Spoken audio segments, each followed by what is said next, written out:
Imagine, oh God. But Just anyway. imagine if he was in charge. We did put him in charge of the country. Terrifying. Wouldn't that be amazing? Let him run the country. Just for a week. Or the mayor. What would you do if you were the president or the Lord Mayor of London or the Prime Minister Carl. I wouldn't do it like he's going to be offered it. It's a hypothetical question, Carl. No, but Suzanne was, alright, my missus, if you're a new listener. You keep her, sure. Yeah, help her. She was watching the news, trying to follow some heavy stuff. And I'm like, The weather? What? Do you know what I mean? I just was like bored and I was reading about that mouse that had an ear on its back and stuff like that. So she said, well, you take notice of this. Should be, you know what Ricky and Steve are like. They try to teach you stuff and you don't even want to learn. So to try and get me interested in it, she was like saying, what would you do if you're president and stuff? Yeah. And I can't be doing with any of it. What did you come up with? You must What would have. your slogan be? What did you come up with? Did you come up with anything?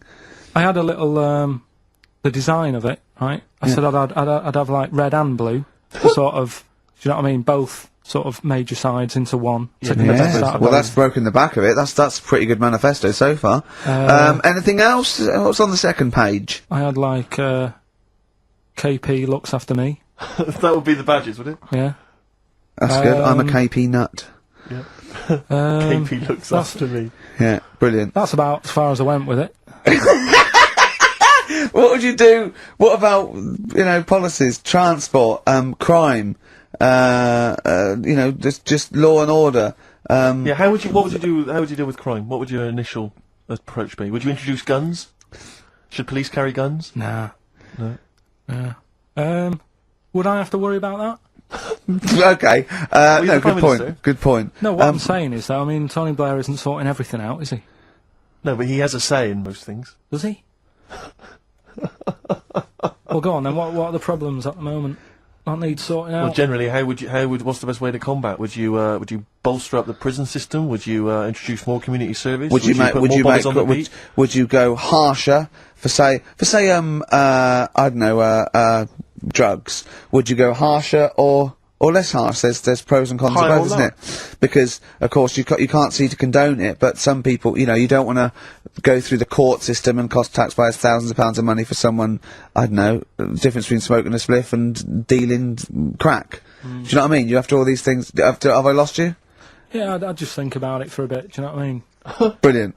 You think about it for a bit. Yeah. Probably ask Suzanne. Do you know what I mean? This is amazing. Get her help on it. Yeah. Now, what about the foreign situation? Would you have supported Bush in his war on terrorism? You're aware of this war that we had recently? Yeah. I mean, if I was new, though, couldn't I just say, look, new slate, do you know what I mean? Let's start again. Yeah, Right. of course you can. I'm in charge now, let's see if we can sort this out. What would you do then? Then see what happens. Just leave Brilliant. it. Just leave Suck it and see. Brilliant. Brilliant. This is excellent. Now, So this is not really your jurisdiction. This is not really your area, but I imagine you'd have some powerful friends. You might have a say in it. Go on. Yeah. Would you? What would you do about single-sex marriages, same-sex marriages? See, this got this Cameron. I thought Cameron had blown it on Big Brother because they said, what do you think about gay fellas getting married? And he went, oh no, in the Bible it says, a man and a woman. And I thought, oh, he's put off a lot of. Yeah. I don't really think many Christians tune into Big Brother, but we know the gays love it. Yeah. They love Big Brother, don't they? The gays. Yeah, so interesting. But So, what would your take be on that? Same-sex marriages. And then what? Having a kid? Well, just let's start off with, Well, that's all right, isn't it? Do you know what I mean? Just let them get on with it. If it's Sure. not affecting anyone else, Sure. Yeah. Sure. right? But it starts getting tricky Right. when you get a kid. Okay. Go on, why? Well, it's just tricky, innit? Do you know what I mean? Well, yeah, you could be right. I'm not giving anything. I mean, we're not. There's no right or wrong It's answer. alright if you were if you lived in the jungle, right, with no one else, Yeah. right, and you just had these two fellas, right, Yeah. looking after you, but because you got no one else looking in on that, saying, "Oh, you're a bit weird, aren't you?" Do you know what I mean? But Right. as soon as you come So, to, why have they got married? Do you think that gay people turned to a bloke because they couldn't get a woman? If there's two fellas go away and they're in the jungle, they go, we're definitely not going to find a woman here. We might as well bum. That's not how homosexuality starts. People don't. It makes you wonder. No, it does make you wonder. Gays don't go, well, I'll tell you what, I haven't seen a woman I fancy yet. I'll try a bit of knob. No. But what I'm saying is, right, if you're brought up in like a little jungle, right? Yeah. How are you brought up? Someone just puts you there. I don't know what. Explain. I don't know what this is about. Steve. I can't be bothered Go running on, the mate. I'm country. listening. I'm fascinated. I can't be bothered running the country. Like, I'm too much trouble for you. KP takes care of me. All right, then, fair enough. What I'm saying is, right, if you're brought up in a jungle, Right. right, What do you mean brought up? Just let him finish. What does he mean You brought understand up, what though? Like Tarzan. You've got to tell me what you mean by brought up. Wolves, chimps. What? Right, well, there's a good example of what I'm saying to you. Right. Right, what I'm saying is, there's a fella, right, he's brought up in the jungle. Shut up. Just let him finish. Let him finish. There's no women about, he doesn't know about women, he doesn't understand what women are. Right. Right? But another fella walks in the scene, Yeah. and he gets pally with him. What does he talk about? Then they've both got needs. This scenario is ridiculous. How has he lived? Or do you know what's his reference I points? can't be bothered with this. Honestly, Saturday should be, day off and that, not worrying me about problems. Oh God! KP takes care of me. Oh dear. If you get, I think I read that, like, a big chunk of ice fell off one of the ice, what do you call them? Caps. Ice caps. Something like that. I think they said it's the size of the Empire State Building or something. Right. It snapped off and went into the water, and it's melted. And they say, oh, it's bad news, that something that size is melting. But the way I look at it, if something that size falls into the water, it's like a big ice cube, and it's gonna freeze it up again. You with me? Not really, Carl. Go on. Right, you get a giant ice cube, the size of the Empire State Building, stick it in the water, it's gonna make, it's gonna stick back on again, isn't it?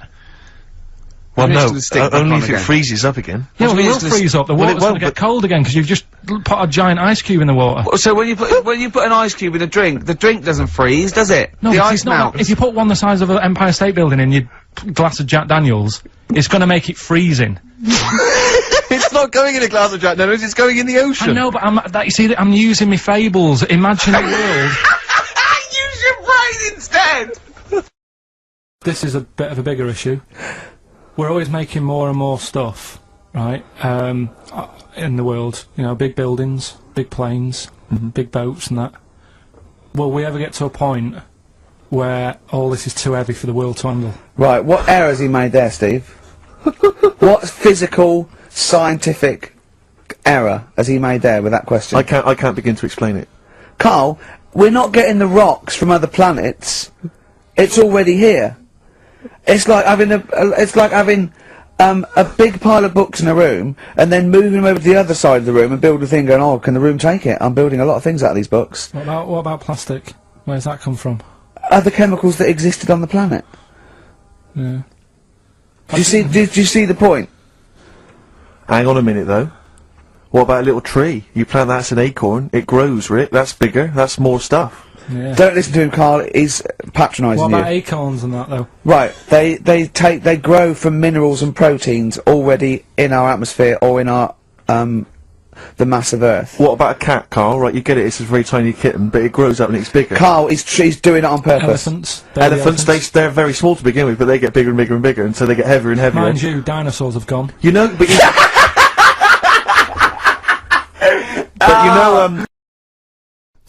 know, These are milestones in human evolution. The opposable, the forward-facing eyes, the upright. These are massive things in taking us out of the animal kingdom. and one day, Carl, you'll walk upright. But what do you mean about eyes facing forward? You mean before we got here, there was people whose eyes were looking in their head? I don't understand. Is that what you mean? No, because when we got sort of binocular vision. Do you know Anne Frank? That's all I know about Anne is. There's no point pretending it. Anne! That I know stuff. Yeah. Right, Well, tell us everything you know about Anne Frank. she was in a cupboard. else? If she didn't do that, I wouldn't know about her, seriously. That's all I know about her. Yeah. So what did she do? But how do you think we know about her cupboard because of her book, don't we? But hang on, what, in the bigger scheme of things, why was she in a cupboard? I don't know. Right. I honestly don't know. You don't know anything else about Anne Frank beyond the fact that, to quote you, she was in a cupboard. Well, what's she done then? You tell me, why should I know more about her? Firstly, I don't think she was in a cupboard. She wasn't in a cupboard. She was in an attic. Alright. Yeah. So what was she doing? She was hiding from the Tidying Nazis. She was hiding from the Nazis. But isn't that the first place they'd look? Sort of... work from the top down. Carl, they weren't specifically looking for Anne Frank. They weren't going, where is she? Where's Franker? If she gets that book out, we are in the deep shit. We've got to stop the book. And then we went and had a look at the volcanoes and that. They've got 36 of them to look at. How many did you look at before you realised that pretty much, you've seen one volcano, you've seen them all? Probably about 6 or 7. Really? And then when you got to the 8th, you thought, no, I know what this is going to be, Suzanne. This is going to be like a mountain with a hole in the top. Yeah. Really? But it happened years ago as well. It's like, just keep a couple, fill the rest in, tidy it up. Fill the rest in! Yeah, no, Well, getting some builders. No, seriously though. Okay, 4 million tons of concrete, please. They're an absolute death trap. Yeah, what do you mean fill them in? Do you know what a volcano is? It's just a hole, isn't it? That's happened. Well, it's more than the happened back hole, it's in- more a portal to the magma in the centre of the earth. Back in 1730 it happened, and they still haven't sorted it out. Well, when you say it happened, volcanoes were made a lot longer ago than 1730. No, but the one that did Lanzarote in. Right. Sort it out. What would you suggest? How tidy can they up. fill it in? It's joined, it's all joined. No, but what I'm saying is, it was the a- big it was- plates of the earth are all joined, it all was the a disaster, magma's wasn't it? joined. With the Trade Centre thing, that happened. They cleaned it up, sorted it out, they've moved on. That's what I'm saying. Whereas Lanzarote have just gone, leave it. It happened back in 1730. You misunderstand me. How, in the name of God, can you fill in a volcano? You ignorant twit. No, but it's not just the holes, they've actually left the lava everywhere. That's what I mean. It's not just the big holes, there's lava everywhere. But it's molten rock. They can't just pick it up like a carpet. Put it in the holes are there ready, just push it all in. That's what I'm saying. You know, like the monkeys peeling potatoes. Right. That's never happened. They go and put nuts in the salt water to salt the nut. Whatever. How does that get to peeling potatoes? But Because in your head, they were working in a canteen. Making chips. Yeah, definitely, yeah. It doesn't matter what the food is, I'm just saying how they know how to sort of prepare I that love the food. fact that you don't care what the fact is. When you're discussing facts, that's all that matters. Otherwise, on Mastermind, they just go, who wrote Much Ado About Nothing? Dickens? Yeah, close enough, whatever, someone did.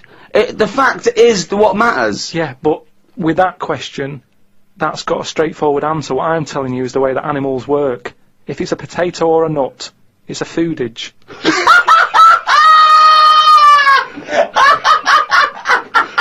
And once again, I return you to my question as before. What's your point? What point were you making? It's either a chimpanzee with a typewriter with an infinite amount of time. He would eventually, by definition, mathematically, type everything ever possible. Okay, or it's an infinite amount of chimps with typewriters, and one of them will type it first time. But already that's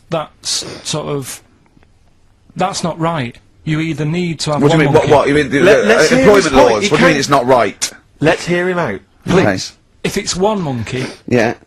with a typewriter that's got loads of ink in it and that, right? At least it knows what it's done in the past. Don't. It's not. Keep going. Crime. If you've got a load of monkeys, it's like if you have too many. What's that saying about too many chefs? Too many chimps spoil the soup. Right. Well, it's the same thing. It's like, well, I didn't tell you to put salt in it. I was going to put salt in it, and it messes it up. Whereas if it's just one, they know what's gone on. So what I'm saying is, honestly, Just leave him go. I can't be bothered. I want Steve. to hear- I want to hear the rest. This blows my mind. That he doesn't know what this does to me. It's a mathematical I problem. want to hear the rest. well, it's just I just don't think it will happen. What do you mean you don't think it'll happen? Infinity works it out for you by definition. But not Shakespeare. Oh, Shut up, you idiot! Rick, do you know what he said to me? I said to him, I explained it to him, I said, you've got an infinite number of monkeys, infinite number of typewriters, they will type the complete works of Shakespeare. He said, have they read Shakespeare? You're an idiot! Play a record, no, I'm not having this conversation. When are the exams? June? Something like that, yeah. We'll try and register next week, and I reckon you can get an A or B. I'm history. Busy, I'm In busy. history. No, don't worry about it, it's just easy. You get your Brody's notes. If Heat magazine, they love you, Carl. They could probably sort something out. They could probably pay for a tutor. They got a lot of money, they sell a lot of magazines. I mean, it is always, almost always, and you found that out, I discovered this, it's always the Tudors and Stuarts. There's no fear for them not coming up. Now, what do you already know about them? You must already know stuff about Henry VIII and Elizabeth. No, because it's too long ago to even get interested in. Do you know what I mean? You can't. Is that why you relate didn't? to it. Okay. The Anderson thing, it was like, God, you know, I bet my mum and dad were in an Anderson shelter. You know, this is interesting. What, when they... Oh, my granddad would have, like, had something to do with this. But the Tudors, it's like, I don't know even if they had a family back then. Play a record! Is that the answer? Yeah, just cavemen in front of dinosaurs and that, they sort of went, oh. And then... Well, it wasn't cavemen in front of dinosaurs, was it? Because cavemen weren't alive when dinosaurs were alive. There was a couple knocking about. Right, okay, fair enough. There was a crossover point, surely. Not dinosaurs like you're thinking 15 of. million. Was the probably the Ice Age. There were still big I reptiles. think it's fairly common knowledge that the dinosaurs did not exist. Well, who when... gave the dinosaurs a name? Well, no. Well, no. Who gave the dinosaurs their names? He's Hang on. Here's something I've learned, remember? Go on. Back to, like, show 4 or whatever. go on. What is it? The flea can jump over the London Eye? No, it can jump the equivalent of if it was a 6-foot man. It can jump about 6 inches high. A flea cannot jump over the London Eye. yes, it can. Yeah, it can. And Tell your kids that. God. Oh, remember. Oh, a flea can jump over the London Eye. And an ant can lift 3 Volvos. Picture on the when I was on the plane coming back from here, there was a picture of this new luxury hotel. It'll be, I think, $10,000 a night to stay there. It looked extraordinary. It was a hotel, and the best rooms were built under the water, under the sea. Wow. So it was the best hotel we've ever seen, but surrounded on all sides by glass, and out of it you could see the sea, the sharks, the fish.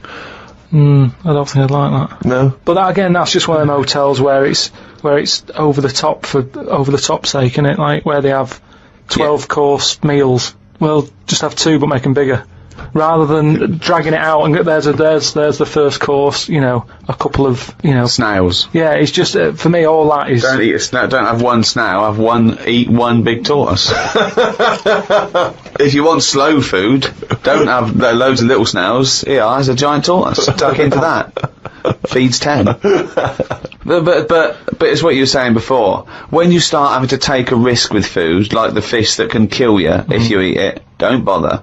There's apparently a delicacy in Japan, again, someone could verify this, where they eat a live little octopus. And it can stick to your throat, because it's obviously fighting for its life. I mean, good. Again, you don't need to eat a live octopus. What are you thinking? How cruel is that? Well, how fresh do you need your food? It's not, do you know what I mean? But I always remember this story when I was a kid about some bloke who, bit sad, this story, but weird. He had throat cancer, right? And his doctor said, carry on with your life, right? It's not going to be that good, but just carry on. But don't eat meat. And he was like, I love meat. He's like, yeah, but just don't, have your veg, plenty of vitamins and stuff, keep yourself strong, but don't be eating that anyway. He was fed up because he loved his meat, and his wife was feeling a bit sorry for him one day, and thought, I'm sick of him looking fed up and that, all he wants is some meat, for God's sake, give him some meat. So she goes to the butcher's, gets him a big piece of, like, steak and what have you. He can't believe it, he's like, oh, brilliant, cheers for that. Anyway, he's got the meat on his plate, just about to tuck in, and the cancer comes out from his throat. What? No, I know, he sounds really weird, but he's something that I was told about years ago when I was growing up. What are you talking about?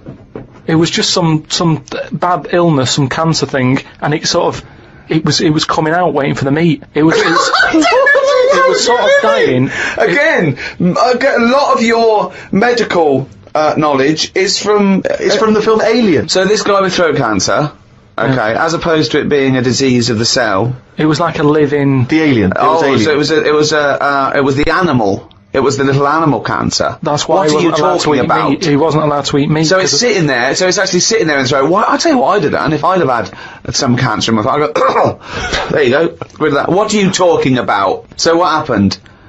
He choked to death on this thing, and the wife was like, "Oh, I shouldn't have given him the meat after all." Just That's listen a to you- bollock listen to story. your doc- It's all. There's loads of weird stuff like that There that is. happens in medical stuff. Well, the terrible thing is, if you got testicular cancer and you eat meat, your bollocks come out of your trousers, and they're all over the plate, Yeah. and you have to be asked to leave the restaurant.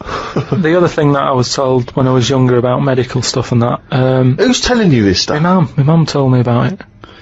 Jeez. Because she always says to me dad, because he has too much meat, and she's always like, you know, Remember the fellow with the, and he goes, yeah, the "Oh, troll in his sorry, throat. But my gran, she had something wrong with her eyes, and they sort of took them out, and they were just dangling on her cheek, and she could still see through them. They were operating on her. Yeah, and you would have, yeah. they sort of say, No, she wouldn't have been conscious though. no, they were then, 'cause Oh, it's yeah. something to do with the eyes, and it's like, if No. you, no, it's no good operating on eyes if your eyes are asleep. What do you mean your eyes are asleep? It's like a heart, isn't it? You want to keep them awake. No, So keep what the do you eyes mean you want to open. keep them awake? What, heart surgery is blokes awake? Stop talking shit No, all your life. what I mean is they don't stop the heart. They sort Well, they of, don't stop your heart because it kills you. yeah, I know. So what I mean is it's like the eyes. They wanted to make sure they were working. So the only way to do it is keep her awake. No, it's not, because you don't know whether they're working or not. You can't see what she sees. What, you think, you can plug something in and see what people are thinking? It was something like that. No, it wasn't something like that. Well, she could see. She No, said it she was couldn't. really weird. How like, you know, you can see. She can see her knees.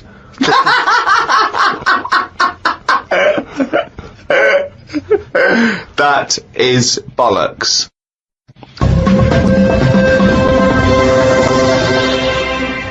Oh, chimpanzee, that is only gone and written it down, the little... That's the jingle for Karl's diary, excerpts of which we read each week. Get straight into it. A band from the Conga have won the Best Newcomers in a Radio 3 competition. They use pots and pans for instruments. It says that the Conga is a poor, sad place. So why do people do that happy dance at the end of parties called the Conga? Right, one is the Congo. There's no place called the Conga. They come from a place called the Congo. Where do you come from? Okie dokie. It's a terrible place that we don't know whether to put our left leg in or our right leg in. Sometimes we shake it all about. We're not sure if we should. But Conga! Fucking hell, you're such a... Went into the gadget shop today. It's full of stuff that we don't need. Gadget used to be a good word that made you think of James Bond with all his gadgets. The best thing I could find in the shop was a clock that ran on potatoes. We are definitely going backwards. I agree. Well, who cares about that? A little electrical impulse, so what? Had a night out with old schoolmate. Found out about more of the other lads I went to school with. One is living underground. What do you mean living underground? Not like a mole. Do you mean he's got a basement, or do you mean he digs a hole every night? My mate went to visit him, and he said it had been raining really heavily and that, and it's all the rain's running in. What do you mean he went to visit him? He went down here. What's that? That's an hole in the ground. Yeah, come in. He just said, "Oh, come round, see us," and he's living underground. What do you mean he's living He underground? wanted to be in the army, but was turned away, and that's the closest thing you can sort of. How is that similar to Oh, living that's in the exactly army? like the army, yeah, where they teach you trades and, engineering and He's flying. he's happy down there. He said it was really muddy and what have you. He said he won't be going back to visit him. What's he got down there? Just stuff, just like a sleeping bag, a lamp. He's dug himself a subterranean cave. Near my old infant school, they knocked it down because it was like a wreck. You'd be in the class and you could lean on the wall. Yeah, and your subsidence. hand would go through it and stuff. And they knocked it all down, and I think that's when he was at his most happy, this bloke. I believe this, though. I believe someone he went to school with now lives in a hole. That doesn't shock me. Whether the tales I've heard of horses in houses and big-headed kids with webbed hands and feet, and him, I believe that someone he went to school with now lives in a hole. That isn't bizarre to me. You spent far too long with him, if that, now you're just happy to accept. I totally accept that. I'd be surprised if I walked round where he lived that there weren't more people living in holes. His dad wanted to throw his budgie on the fire. True. His budgie died, his dad said, let's throw it on the fire. I mean, his mum, what did your mum do when your budgie died? She just was worried about the other bird that was left, so she made it a bit of company by getting a rock, getting a feather off the dead budgie, sticking it on the rock, putting it in the cage. So, a man living in a hole is not that bizarre. Right, carry on. I read me science magazine. Some things I learnt from the science magazine. Number 1, space is running out of space. We should stay out of the sea because shark attacks are up. Yeah, probably 4 a year now. Well, he just says here, we should just stop going in the sea. There's no need for it. Exactly. Why is there no need for going in the sea? Just because there isn't now, is there? We've got loads of land. So just, one or the other. We walked out of the sea. Now, this is what I mean about going backwards. Getting back in it again. We came from the sea originally, now we're going back in it. Don't go in it. Unless you're in a boat. The rules, according to Karl Pilkington. The rules of Karl Pilkington. Oh, God. Did the podcast and then went for a walk round Manchester Square. Years ago, a woman lived round there who had a head like a pig. She was known as the Pig Woman of Manchester Square. That made me think if there were other pig-headed women knocking about London. Do you know what I mean? Why was she nicknamed that? Why not just the pig-headed woman? That suggests to me like there was loads of pig-headed women, and that's the one of Manchester Square. Right. Well, no, it was more to do with identifying her, not amongst other pig-headed women, but go, have you seen the pig woman of Manchester Square? I.e., go down there and see the pig woman, it's in Manchester Square. What happens if she's walked off from there, though, and you go, well, no, but I saw one on New Cavendish Street. No, well, she'll always come back if you rattle the feed. Watched a film about Hitler. Didn't watch all of it as it was subtitled. Can't be doing with that. Asked Suzanne if cinemas are full of deaf people when they're showing subtitled films. She said, shh, I'm trying to watch it. I said, what do you mean, shh? It's subtitled, I can make as much noise as I want. Yeah. She's a lucky, lucky woman. You must be a joy to watch a subtitled film. I mean, the concentration is up there already. I mean, it is hard to concentrate. It's not as easy as when you're hearing it, because, you read things, but, it's possible. If you had a buffoon going, I'm just going to sit here and make as much noise as I want, what's the point of that? Yeah. What is the point of that? I mean, it's possible, but why do that in a cinema? Just walk into a subtitled film and go, right, everybody, let's all do the conga. Well, yeah, or during ballet. Ballet, they're just dancing. You don't need to listen to the words, just have a conversation. We're having our bathroom done. The bathroom man was round at 9 this morning. We weren't allowed to use the shower because it all had to be bone dry before we could use his waterproof filler. Not that waterproof, then. Went for a brew with Ricky. We talked about monkeys and how they are closer to humans than they are to apes, and how bees will drink cider to get off their heads. Now and again there is a bee that lets the drinking get in the way of the work, and other bees sting it to death. Blimey.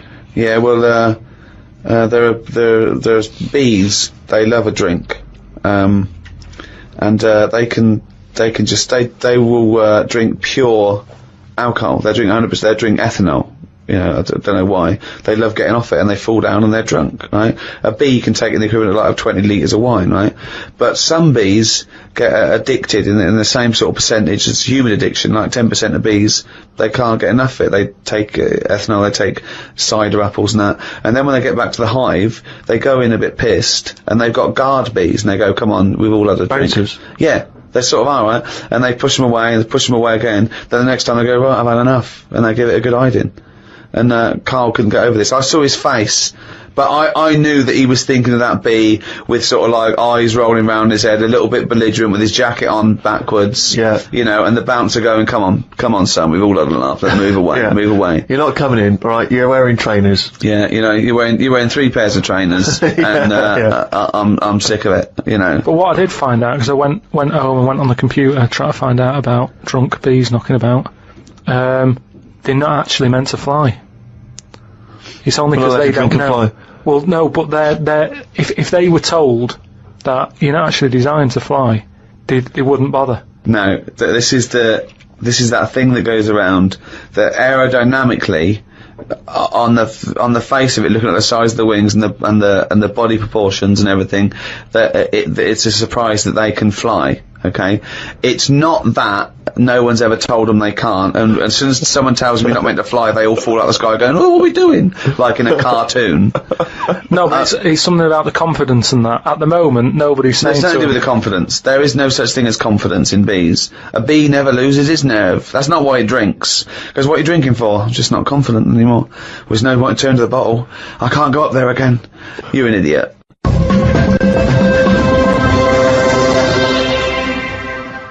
Well, it's that time, isn't it?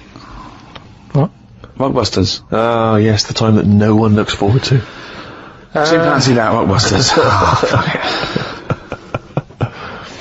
Right, so, gave you 3 clues last week, 3 cryptic clues. Some initials of a band or an artist you emailed in. Rob Harding got it, right? Oh, nice work, Rob.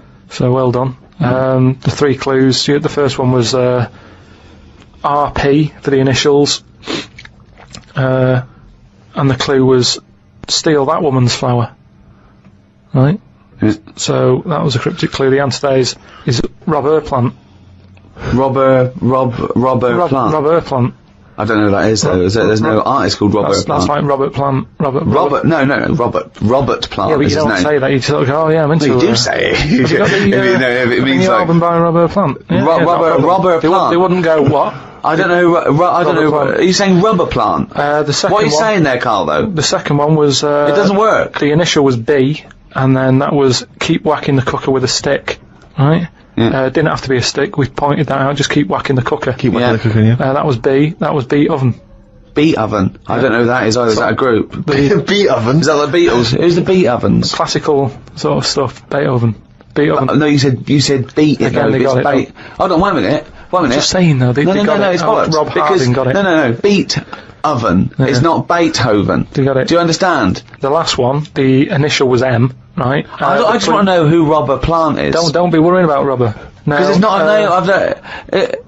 He's not the one in Led Zeppelin, is he? So M was the initial. The clue was Venice. It's all water, innit? How would you describe it? There's hardly any land, right?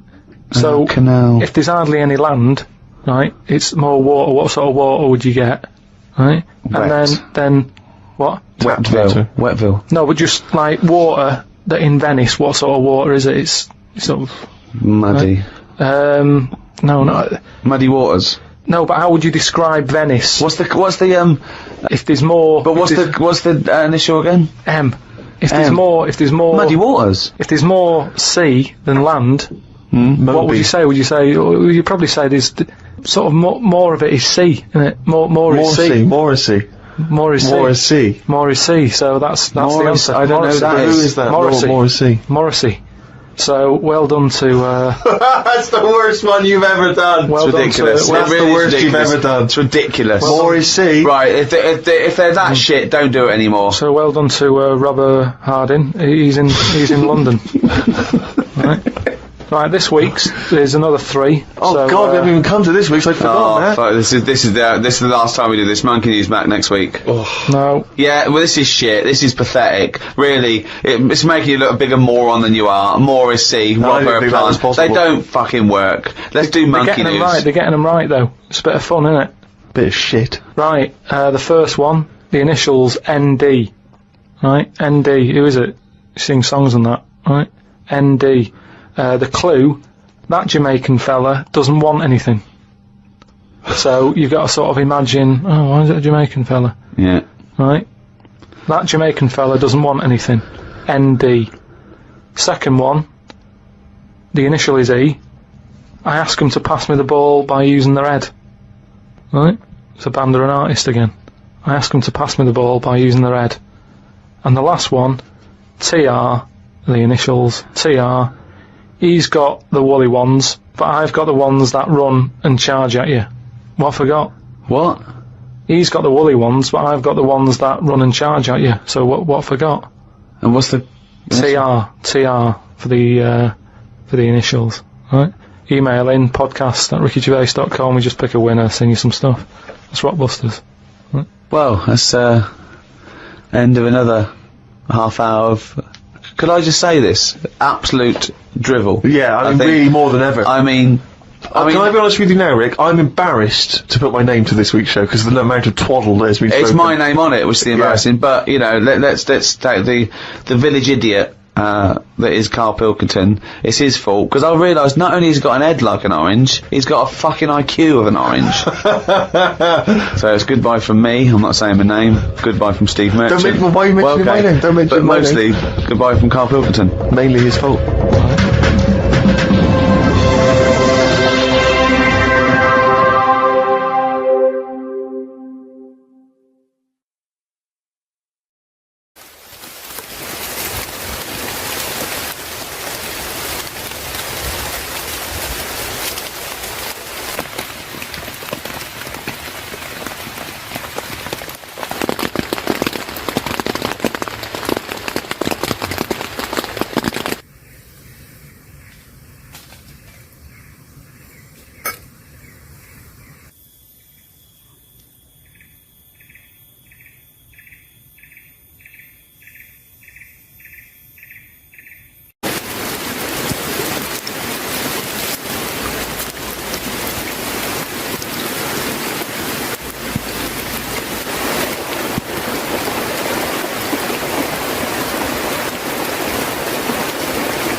into a toilet, and women, when they use their little cubicles, they don't shut the door. Some of them just sit down on the toilet, Yeah. right? And you see everything. And, no, seriously, that's probably one of the first times I saw, like, a woman. Yeah. That, right, and my Auntie Nora when she was staying over. What happened with your Auntie Nora? She was, she's into wearing caftans. Into wearing what? You know, caftans. Oh, yeah. What caftans? Big, bellowy sort of dresses. Right. And, yeah, I used to sit on the floor at home in front of the telly. Sure. She was on the chair behind. Yeah. She did a bit of a sort of a Sharon Stone scene. Oh, God. Yeah. Did you see it? There was no underwear? No. What age were you? What was it like? What age were It you? was like a ripped tennis ball. So. What? Right, we're off air. We're off air. Either that or put us in for the Sonys. If you knew with certainty that today was the end of the world, how would you spend that final day? So, for instance, I've always wanted to smash up a bar. Do you know what I mean? It's strange, but I've always wanted the exhilaration of just smashing all those bottles, like you see in a film. But would you enjoy it as much knowing that you're going to die in 8 hours? I don't know, I suppose it's the sense of abandon, you know? I mean, maybe I'd murder a person. You know, Wow. just see, you know, I don't know, but I think I'd probably go mental. Because that's I've a always been a very reserved person, you know, I've never got into a fight, I've never caused a rumpus. Yeah, but that's a worrying thought because we don't have to have the end of the world for it to be the end of your world, because a lot of people know that they're terminally ill, so they don't go around smashing up bars and killing people. But I suppose I know there'll be no repercussions ultimately, because They're gonna the die next day anyway. everyone's gone, so Yeah, there's not going to be mourning families. But then how dare you deprive that person of his last 8 hours or 10 hours of life? I don't care, because it's the last day on Earth. What would you do? I've always wanted to kick a duck up the arse.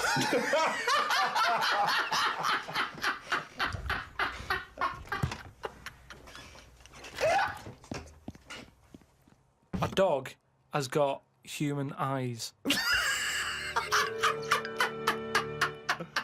If a jellyfish had a pair of eyes like ours, I probably wouldn't worry about him that much. But like I said to you, it's that way that they haven't got eyes, they're floating about. I can handle some fish. They look like, because they've got eyes, you can make eye-to-eye contact with them. A jellyfish, what are you looking at? It's a snidey thing, like I've said to you. You can see a lot in eyes. Do you know what I mean? They say, don't trust him. Why? It's his eyes. Jellyfish haven't even got any, and I don't trust them. In terms of design and everything, and if you lined everything up, say if I'd come from another planet and everything was lined up in a row, and they said, right, we're going to give you a crash course in what's knocking about on this planet. Yeah. And you go, right, go on then. And you go, this is man, here's woman, here's a dog, here's a cat, here's an octopus, I go, hang on a minute, what is this? So I said, right, I'm seeing Clive Warren.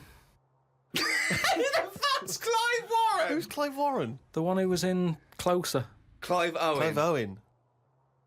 Right, alright. Did they look at you like you're a fucking idiot? So they all started trying to figure out, who's this Clive Warren we've not heard about?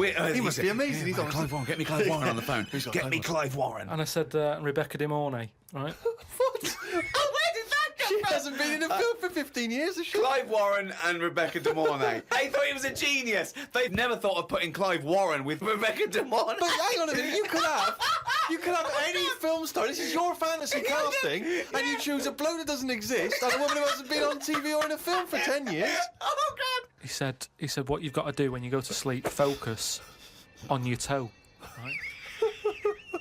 Okay. He said, and just think about nothing else. I said, He's a witch. Did he say you to put a toad under the bed? no, he just said, focus on the toe and see how you go on and what have you. Next time you come in, let me know. Anyway, I gave this a go, focusing on the toe. So what does this mean? You mean you sat in bed staring at your toes? No, this is it. He said, like, lie down, Visualising shut it. your eyes and sort of look at it, sort of thing. So I was lying there, and it just wasn't working because Oh, Carl, this isn't medicine. I was... You were my thinking of a eyes- finger? Well, no, He found out he was thinking of someone else's toe. Next day, doesn't someone work. called up and said, Carl, my toe's better. no, the problem was I was still using my eyes even though I had them shut.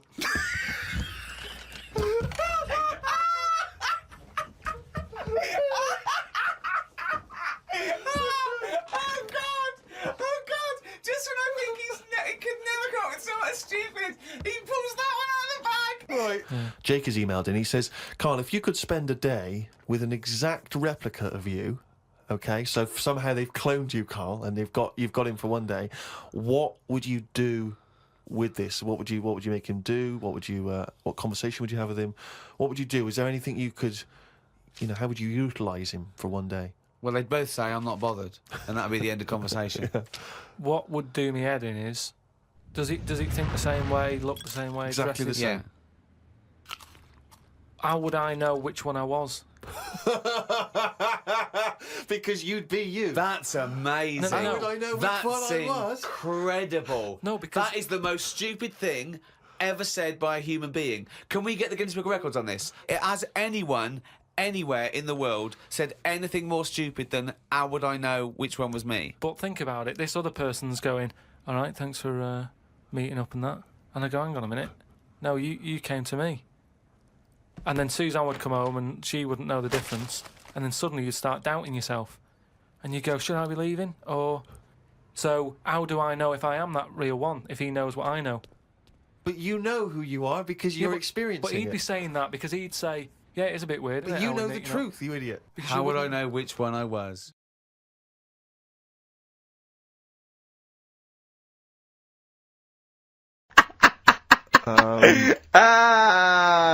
Possibly, Anders. Maybe send in a CV or email a CV. He's and put a whatever. little bit of all of us in that, hasn't Exactly. he? Oh, I'll ask him if he's a goggle-eyed freak, Steve. All right, calm down. Well, no, I didn't mean there's no need to get insulted. No, I didn't No need to necessarily get mean nasty. you, No did need I? to get nasty. Well, Also, I was thinking about that, actually, Steve. Oh, God. Just talking of the old... What? What? Talking to the what? No. Do you know, like... This better be good.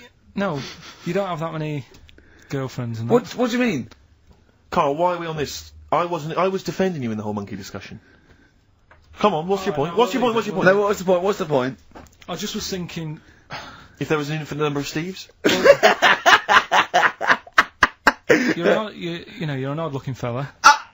Come on, Carl, get to the... No, you know cut I to know the quick. that. I've told you that Cut loads to of the quick. times. What do you mean, you know I know that? Well, there's no point pretending anymore. Steve, I'm flabbergasted. But also, you don't like spending money, right? He's mean and weird looking. Valentine's Day. I'm gonna, Are you sort of, you know, You've got to love him though, haven't you? what are you happier with? The fact that no girls like you enough, right? This is really mental. Or are you happy because you don't have to spend any money on a card for someone? A little from column A, a little from column B.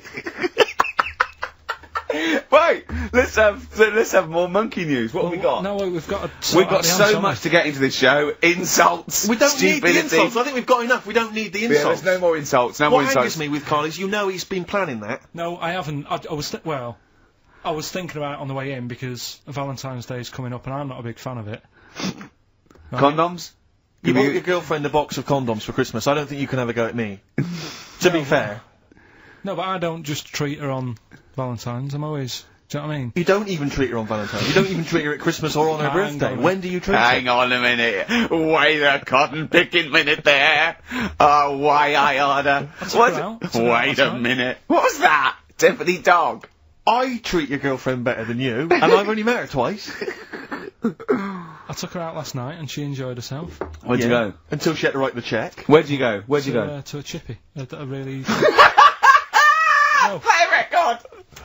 To a chippy? No, a really quality one. Right. Oh, One God! under a fiver for two. Oh, cold nice lots. wrapping. Not newspaper, greaseproof paper. And bread. And bread. What I was thinking about is, what is the closest thing, sort of living, that's nothing? I don't know what you mean. What? What's like the closest, like, do you know at some point something's gone from nothing to something? Hasn't it? No, I don't understand what you mean. Something, at some point people were nothing, and then something happened and there was something. Do you know what I mean? But they were never nothing, were they? Do you mean what is the first and lowest and most primitive and most simple form of life? No, He's right here in this room, Rick. say like when you look at a stick insect, Right. you go, right, there's a slight crossover there from a stick to a living thing. No, it's not. It didn't used to be a No, stick. no, it's not. There's no biological relationship between it and a stick. But there isn't much difference between the two, is what I mean. Of course there is. It's a There huge isn't. difference. They just sit there looking like a stick. That's their skill. Yes, but there's nothing to do with being a stick. It's like camouflage. That's like saying when a soldier puts on combat gear, you're saying he's a cross between a human and a shrub. He's not a cross between a human and a shrub. No, is he? but that's man-made From a distance, stuff. you can't see him.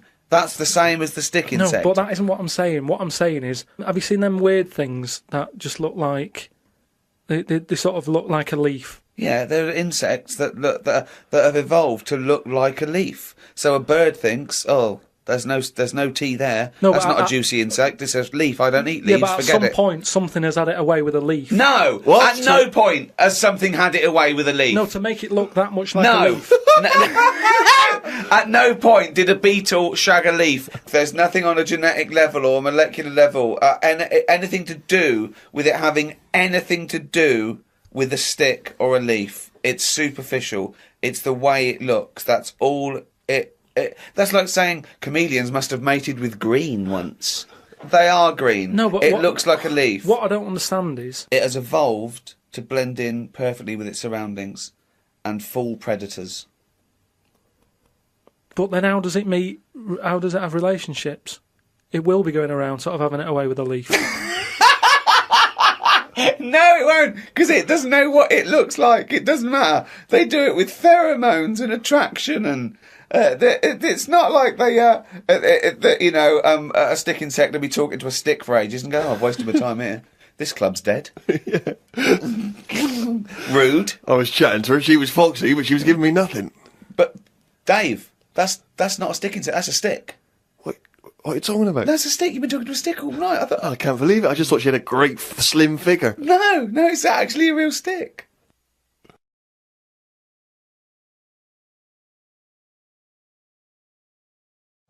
All right. Questions for Carl, just to sort of try and tap into his brain, see what's going on there. Yep. The questionnaire that is often featured at the end of the TV programme Inside the Actor's Studio. If heaven exists, what would you like to hear God say when you arrive at the pearly gates? Is that how it works?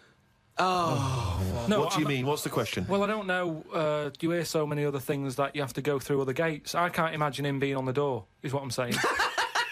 If he owns a place, what's he doing there? He could put anyone on it. It's St. Peter, isn't it, who's normally minding the gates, famously. Right, so it's him asking me. Okay, well, let's say it's St. Peter. No. You go through the gate. Peter goes, "Oh, you're expected.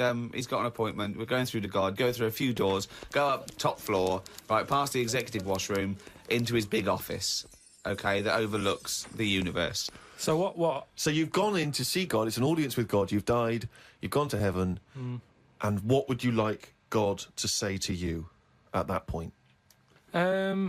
Probably just say, you've done well and that in your life. You never did anybody any harm. So, welcome to heaven. Any problems, give us a shout. Here's a little layout of like a little map. It's kind of like. I love this. This is a great answer. And my favourite one is "You never did anyone any harm." That's great. That's a brilliant thing for God to say. Yeah. So hang on, he's giving you a little map. So he's got a little map of the area. Map, It's and he'll big. sort of say, this is where you go for this is where you go for that. I'd probably ask him about the ghost situation. I'd say, am I now a ghost then? Or is this just like another planet that I've come onto? Right. I don't know if he'd answer that. I don't know if he'd be sort of a bit... Bit cagey. Yeah, a little bit like, well, I don't want to panic you and stuff. I'd say, right, is it right that I can see past family and that? Because to be honest, I probably prefer to stay away. He doesn't even want to. No, but because the thing is, if that's you've done amazing. I've done all that in this life, so it's about moving on to another life and meeting different people, isn't it? Yeah. Otherwise, what's the point? It's just Yeah. like the same all over again, but everywhere's white. I mean, I don't know if it is like Do you this. think I'm God just- would like this podcast? Well, I suppose it just kills half an hour, doesn't it? Well, yeah, but time's not a problem for him, is it? Yeah, it is, because he lives for ages, so he needs loads of filler. I bet he's, doing stuff that he's just like, I'm not really into this, but it's something to do, isn't it? Sudoku and stuff. But I think there'll be just as many problems up there as there is here, because at least people are leaving here, whereas up there, that's the thing that I'd be worried about the most, actually, that it's really crowded. Because it's years and years of dead people, isn't it? London does me head in. Up there, it's going to be well busier than that. Hello, Ricky Gervais, with me, Warwick Davis. Yeah, can I just say, this has nothing to do with me, the fact that I'm dressed like this. It's because what he wanted. I like dressing him up. It's, let me explain. We've just been working together on Life's Too Short, and I can't get enough of this guy. I've sort of combined my two favourite things in fiction, really. I love Robin from the Muppets and the dwarf Warwick Davis. So I see what you've done now. so I just like, I wanted to combine the two, didn't I? You fused us, basically. I got my own little frog. Oh, God. I'm just glad you didn't bring the puppeteer along. So I invited Warwick round to my house, right? And he thought we were going to have a drink or something, or dinner, didn't you? Yeah, I thought it was dinner. I haven't eaten. And he's like a little frog that's coming from the garden.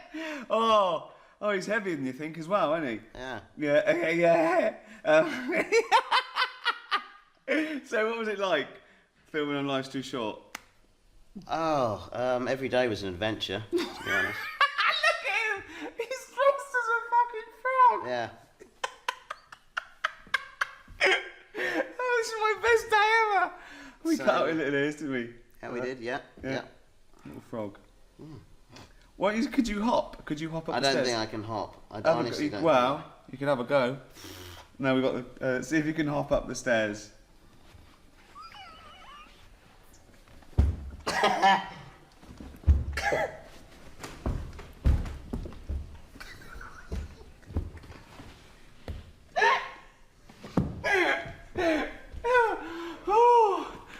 Oh, Life's Too Short, coming soon. Oh, God. Could you stick to a wall?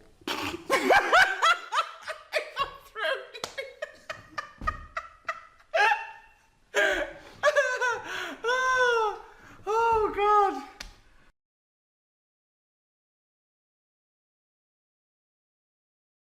Hello, everyone at Warner's. Thank you so much for getting behind the DVD. Hope you're enjoying your Q4 presentation. We're right behind it. We're going to do TV and radio and really make this a big seller. We hope. What are they doing? What are they doing towards this? What is this all about? Well, we're... What do you mean presentation? Why are they having all this? Well, we're motivating them to sort of go We out and shouldn't need sell it. motivating. It's the job. They're either good at the job or they're not. If they're not, get rid of them. I mean, Alan Sugar doesn't piss about like this. If someone's weak, he kicks them out early. Why are we having a little presentation? When you say presentation, is it a night out? I bet they're all sat there going, what's all this about? Oh, another DVD, whatever. Get the drinks in, Harry. That's what annoys me. This isn't going to motivate them at all. It makes no difference. It's just another free night out. It's their job to sell this. Why have we got to help them get behind it? Do your job. Does this happen in any other job? Doctors doing surgery. I'm not in the mood for this. Let's have a presentation. Let's get the family in. Please help me, Grandma. She's not been well. She needs surgery. All right, let's do it for them. No, they just get out there and do it because they paid. So get off your arse and get out there. Waterfall. That means they have 4 of these a year then, does it? You have to keep being reminded of the job. Don't forget, you've got to get out there and get off your arse and sell stuff. Fuck me. So thanks very much.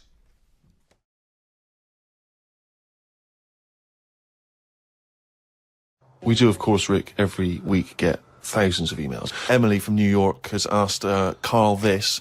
Karl, if you were on a sinking ship or you were in a burning building and you were with myself and Ricky, but you could only save one of us, I don't know why that's the case, but you can only save one of us, Yeah. who would you save? Would it be Ricky or would it be me? I think it's a 2-man dinghy. Right, okay. Possibly. And we're trapped, and he knows that if he stays there to get both our legs out from under this thing... The girder. Yeah, that's he full on. dies, so he's got room, he's got time to save one. It's obviously me. It's hard to say, isn't it, at this point? What, Because it depends because what the Steve's in the room, you mean? Well, no, just because we don't know what the situation is. Okay, well, let's say we're on a sinking ship, all right? So you're gonna have to rescue one of us, drag us into the dinghy. It's going under. You know, in 30 seconds, okay, this ship's going to go under and drag you down and you're going to die, right? And our legs are trapped and you've got enough time to untangle one set of legs. Whose legs do you untangle? Now, just because my legs are long does not necessarily mean it's more complicated. No, it's exactly the same amount of time. Just have to make a choice. A terrible choice that Steve would not, hate you for. Well, no, listen. He won't be all I would say around is- for long. He's going to drown in 30 seconds. Forget him. Bear in mind this, Carl. You are going to be stuck in a dinghy with Ricky Gervais, and who knows how long that's going to take. Think of all the head squeezing that's going to be going on, the comments, the wind. And do you honestly think that he's going to, if there's any provisions, that he's going to split them evenly with you?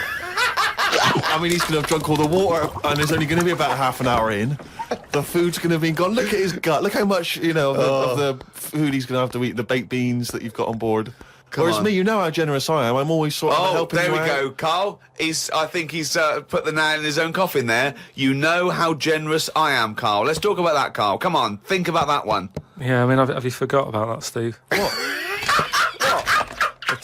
The time when we went for a coffee and we had to have a bit of a heated debate about the 50p change. Yeah, you owed me 50p, and you decided you didn't want to give it to me because it was only 50p. And my point was, it's not a question of 50p, it's the fact that it's not your decision to decide not to give it to me. If I wanted to be generous, that's my decision. But you can't go, oh, it's only 50p, Steve. It's my decision who But you just given him a free keg of beer. Yeah. But that did not come to you, and you didn't pay for the free keg of beer. It was a promotional thing that was sent to you. It's the same thing as the way I gave Suzanne my leaving present from my last job. A lot of people may not be aware of this if they haven't heard us talking about it before. Yes, but you had a gift from your work as you were leaving after however many years of service, which you then gave straight to your girlfriend without telling her that it had been received from people at work. Doesn't matter. She wanted a camera. It's the same thing as you.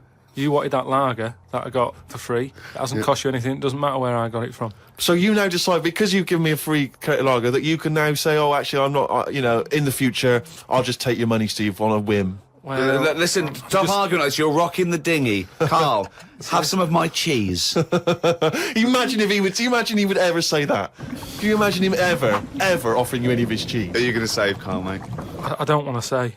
Well, think about it and... I might do a sort of a for and against or something, and then sort of, so the conclusion is... Okay, alright.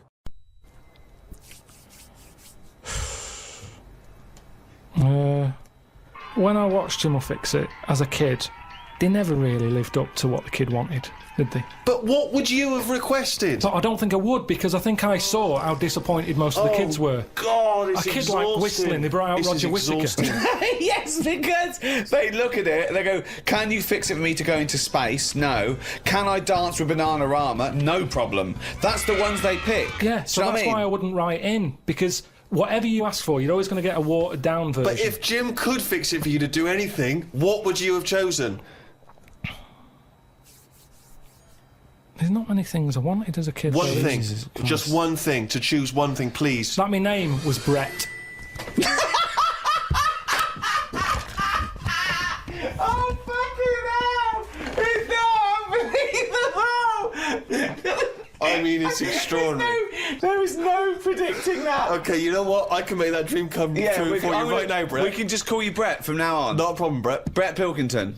It sounds good. I love the fact that it's the Carl bit he wants to replace, not the fucking No, but Pilkington. that doesn't work either, because like then Why not, Brett? because I told me mum and dad that that's what I wanted.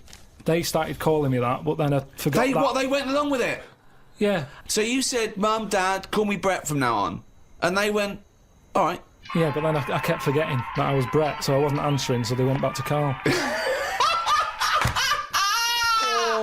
It's amazing. So you've had that dream come true. Yeah, and it wasn't that good, and that's what I'm saying to you. Things never live up to what you want. Dreams, what are they? Oh, chimpanzee, that is only gonna bring it down. That's the jingle for Carl's diary, excerpts of which we read each week. Get straight into it. A band from the Conga have won the Best Newcomers in a Radio 3 competition. They use pots and pans for instruments. It says that the Conga is a poor, sad place. So why do people do that happy dance at the end of parties called the Conga? Right, one is the Congo. There's no place called the Conga. They come from a place called the Congo. Conga! Fucking hell, you're such a... Met Suzanne at Euston Station. I said I would sort out the tea tonight, so I called the curry house. The fella couldn't understand me. I asked for 2 poppadoms. He kept saying, how many? I kept saying 2. He still couldn't understand. I said 1 more than 1. He understood. When we picked up the food and took it home, there were 5 poppadoms in the bag. Oh, God! Oh, God. There is a restaurant somewhere that sells knobs to eat. No, there's not. There is. No, there's not. No, there is. It says that women can't eat too many of them, and if you want a seal's knob for dinner, you have to book in advance. Right, it's gobbledygook. This is the ramblings of a madman again. It's a trend, he writes. It won't last long. It'll be like hummus. Called Ricky and asked what the difference is between the mind and the brain. Yeah, he did. That's a hell of a phone call to get. Unbelievable. Unbelievable. Ricky did explain, but I can't remember what he said. I wondered at what age you are when the mind kicks in. Okay. Ricky changed the subject and said there is an island called Spider Island. There's nothing but spiders on it. A bloke went to visit the island and said there was 1,000 types of spider in one tree. What do you think about that? What do you think of an island that's just full of spiders? I don't know, because you need spiders. I don't know what they do, but they say a world without spiders, like, wouldn't be good. But they sort of do something. There's something about if you did get rid of them all, it would have an effect. Well, of course it would. Get rid of anything, it'd have an effect. Not everything, though. Like I've said, you know, jellyfish and what have you. Well, no. It's 97% water or something. Yeah. So how much are they doing? Just give them another 3%, make them water. That's more useful. Give them another 3% and make them water. Quizzes. What I did was, when I was on holiday, right, you said, you know, come up with a new idea, right? So the best way of coming up with ideas is sort of thinking, sort of nicking a TV show name and then twisting it a bit. Yeah. So, or just rip off Simon Mayo's idea completely. That's good advice for anyone out there. I didn't. Yeah. If you're interested in ideas. See, Karl is presently running a course writing for TV, and that's the lesson 1, isn't it? Just rip something else off. Just do it and change the title slightly. Yeah. Well, go on. This one I haven't really got. I don't know what to do on the game, but I'm thinking strike it, Ricky. That's all you've got. That's what you've come up with. How long did that take? Through. What is that? I just thought it sounded a bit like Lucky. Forget that one then. Yeah, forget that one. Okay, yeah. Well, no, good. No, we all have hits and misses. Even Spielberg's, not all his films, you know, can hit the. Go on. Right. No, okay, no, it's a good. Go on. Yeah. Do you remember Big Brother? Yeah. Do I remember Big Brother? No, go on. Big Mother, right? You call in. If your mum's heavy, you win a CD. What do you mean? How can you prove that? Alright, forget that. Right, ER. Here's one. Right, ER. Good one. No. Yeah, no. The Price is Right, remember that? Yeah. Right. The Price is Ricky? No. The Rice is Right. And what I do, I read from an Indian menu and a Chinese menu. You tell me whether you have pilau or egg fried. He's a genius, isn't he? He really is a modern. That one. Go on then. Go into that. No, let's go into this one. Let's not cross this off right away. Go on then. What you read from what? Well, I'll get a couple of menus from like an Indian and a Chinese takeaway. Yeah. And I'll go like, chicken korma. Well, could I just suggest that as it's an Indian, it will be pilau, and anything you read out that is. Yeah, but you don't know which one I'm reading from. What, the chicken korma's Indian, isn't it? Yeah, so you go pilau. But then well, you might as well say Indian or Chinese. No, because then the name wouldn't work. The Rice is Right. Okay, yeah, I forgot you're working for the title backwards, aren't you? Okay, yeah. Okay. I'm so confused. I don't know where I am or what day it is. A programme that they've been in on Channel 4, right? Can you cross that out? We're not doing The Rice is Right either. I don't understand The Rice is Right. No, go on. I'll tell you that later. We'll have a game in the office, right? A game that they've been in on Channel 4, but has got really big viewing figures. Well, obviously not. Right. Or they wouldn't be bidding it. Go on. Do you know 15 to 1? Yeah. They're getting rid of that, right? Are they? I'm thinking 15 Taiwan. Get some items that are made in Taiwan, right? Get 15 items, and I say what they are, and then you go, oh, I bet it's the vase. Or something. That's one that's made in Taiwan. Yeah. Just explain that again very quickly. No, don't go. Alright, Cross it out. forget that. Cross it out. 15 Taiwan. Right. Carl, you've studied the Bible over the last couple of days, Well. and you're going to give us basically the Bible abridged. Is that right? Just condensed. Just that, you know, it's that time of the year when religion, well, let's save it. Let's do a sermon. Everyone settle down at home. Turn the radio up. This is Reverend Karl Pilkington with the history of the Bible. Alright, thank you very much. Right, well, thanks for coming. Starting off, you know, I mean, I started off at the beginning of the book, what have you. The Bible, we'll call it for the sake of argument. Right. There's quite a bit missing. It doesn't say about how sort of God was already about, so it doesn't go right back to the beginning. Right, okay. God's already knocking about and that. Yep. Anyway, he made the world, right? He did all that, right? Yeah. He sorted out sort of sun for in the day and that, so everything's light and you can see yourself about. Right. He did the stars and the moon for at night, right? I was thinking about that. If I was him, I probably would have just let it be day all the time rather than having two systems. We're not criticising. No, I'm not Okay. having a go. I'm just saying. I mean, it's easy now, isn't it, in hindsight, to sort of say, do you know what? It's easy to really criticise him, but he was working. He's right, sort you know. he's sort of loosened the top. You just got it off. Yeah, sure. Yeah, he did a lot of the work. Yeah, cheers. No, I'm just saying though, Yeah. like, they mess about with the clocks and that because of farmers getting up in the dark and that. If it was day all the time, less crime and that. I'm just saying it might have been worth an idea. He missed the trick there, is what you're saying. But he moves in mysterious ways, so you don't know why he's done that. He might be thinking something that your small brain can't really. Fair enough. I'm not having a go. Like I say, I'm just reading it and thinking about it. That's what it's all about, innit? Yeah, Education, get yourself Absolutely. thinking. Yeah, right? go on. Anyway, so he did all that. He made the sun and that, and then he said, "Oh, make some creatures and stuff." He made a load of birds, loads of different birds, creatures, animals, and that. Because with the world being so big, it's like if you buy a big house, you need more furniture, don't you? Right. So he made this, and he was like, "Oh, God, what am I going to fill it with?" So this is why he did all these. Right. That's animals. not actually in the Bible. You this is- speculated there on the mind of God. Well, I'm sort of just treating it like it's his big house, Right. isn't it? Okay. And he's filling it, he's making it look nice, different birds and what have you. Right? It's just my opinion. Like I It's say. making it sound like the Playboy Mansion. Yeah. Yeah. So anyway, right, so he does all that, and he thinks, right, I'll make a little man and a woman, Sure. who we all know as, like, Adam and Eve. Yep. Everyone knows their names, but at no point is their surname mentioned. Right? Well, he's not going to have trouble with the post, Right. is he? So anyway, right, Adam and Eve are knocking about, God says to him, look, just enjoy yourselves and that, right? Do what you want, but I'll tell you this, I'm only telling you once, he said, don't be eating fruit from that special tree. Yeah. So, they were like, alright, fair enough. He said, the tree that I'm talking about is the tree of knowledge. Yeah. So that's sort of made it a little bit worse, because it sounds good and that, and you're like, oh, knowledge. Yeah. Well, don't go in that door. Yeah, Is that exactly, sort of thing, instead of just sort of not telling them. Because I don't know, see the tree of knowledge, what I add on it by what I can work out is, it's an apple tree, right? And it's pretty tempting, innit, to have a little cheeky apple, because I don't know what they were eating back then. Right.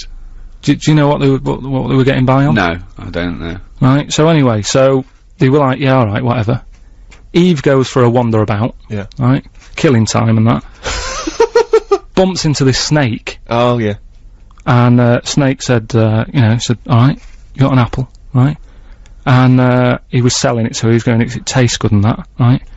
And she's like, well, shouldn't really, but, you know, I've been told that I shouldn't eat that, because I think God said to her at some point, Oh, get on with it. You're on page 1 at This the is moment. absurd, This Carl. We is gotta just unbelievable. I know, but I'm just painting. Just get to the point. You're on page 1. You haven't moved on. Just get. Okay, we know Adam and Eve. What have you learned? Yeah, I know, but I'm just saying, he was saying don't eat it, because it's Yeah, I dangerous. know. We know. Get on with it. Just get on. I mean, oh. But the thing is, people do eat things that are dangerous, don't they? Like, and pufferfish, even to this day, people are eating stuff that can kill them. Yeah. So it's not a threat, they're not that bothered, it's an apple, right? They're gonna have a little cheeky apple. Anyway, they eat it, right? God goes mental at them. He said, I told you not to do that. I've told you you can enjoy yourself and everything. You've gone against what I said. You've eaten the apple. Adam and Eve sort of got told off and what have you. They went off and had kids. That added extra pressure. A lot of arguments happened. And that's kind of part one. That is amazing. That is amazing. So, oh, you're an idiot. Really, you are an idiot. Well, part two later then. Take it in your hand and grip it lightly. Like that? Oh, that's good. Now, first, take a deep breath and blow.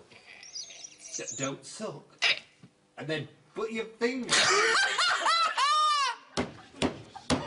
Oh, God! Just take it in your hand and grip it lightly. Like that? Oh, that's good. Now, first, you take a deep breath and blow. Don't suck. And put your finger over the hole. Take a deep breath and blow. Don't suck. And put your finger over the hole. I'm so sorry. Okay, same place. Take a deep breath and blow. Don't suck. And then put your finger over the hole. To see him come at me with all that I'm a hard bastard stuff, I'd say, put the baseball bat down. Send the minders home. It's just you and me. Skin on skin. Stripped to the waist. He starts with me. I will destroy him. Brilliant. And again, this time I won't laugh. Exactly the same. I won't laugh. I promise. Okay? He starts with me. I lied. I've talked to actual SAS people. I mean, they've told me what it stands for. What does it stand for? Super Army Soldiers. Okay, on action. And...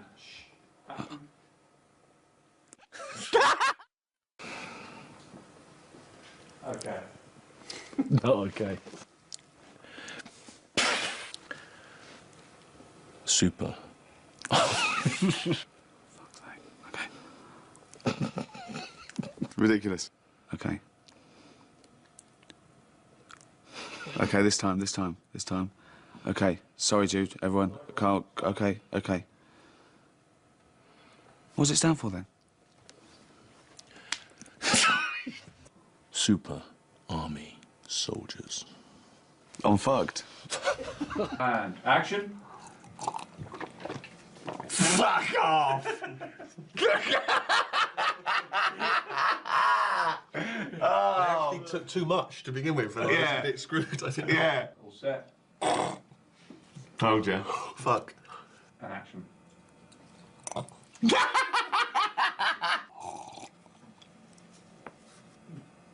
Do you know what I laughed at? Oh, get him another cup. Well, it's because I don't want to have to keep drinking it. No, get him another cup. I can't do that. What are you talking about? I can't.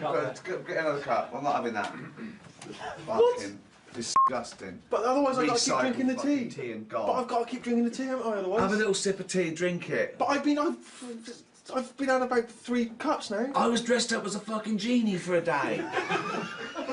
You'd be ever like a rat out of a drain pipe. So, that's all.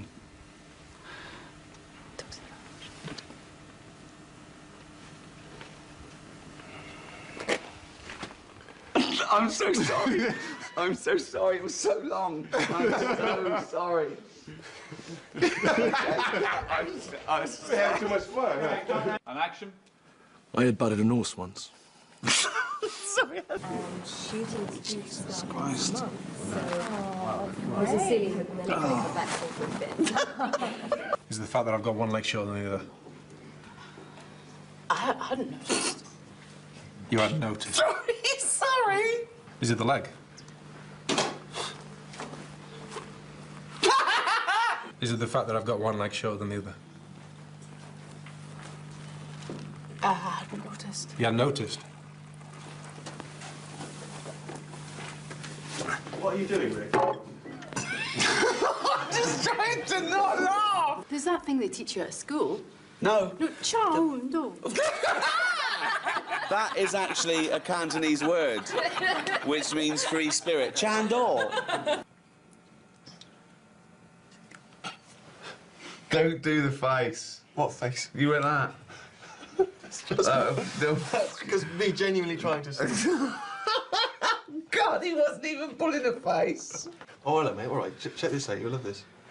Come and have a look. You type in 58,008 into a calculator. Turn upside down. It is funny. Turn upside down. Boobs. It's worth making note of. All right, mate. Come and check this out. I typed in 58,008. All right, mate. Check this out. I just typed in 50. Fuck me. Sorry, this is absolutely outrageous, guys. We're two absolute professionals. Okay.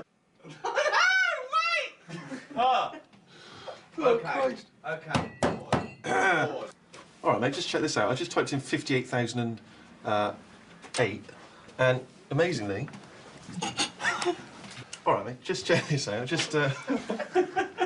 All right, mate. Just check this out. I just typed in.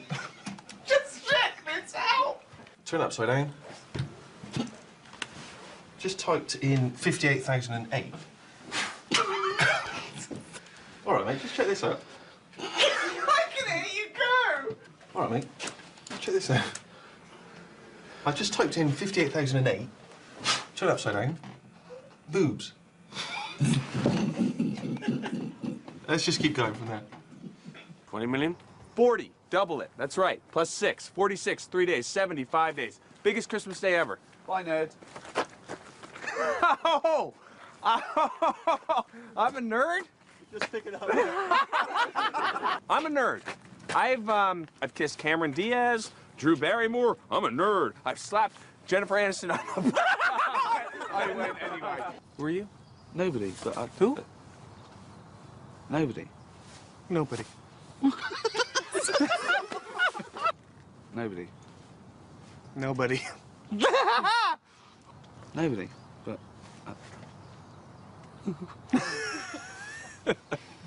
Who are you? Okay. Who are you? Okay. Who are you? Okay. You're aware that I'm gay? Not that... We don't make a song and dance about it, you know. I don't... No, I didn't. It didn't matter. Didn't.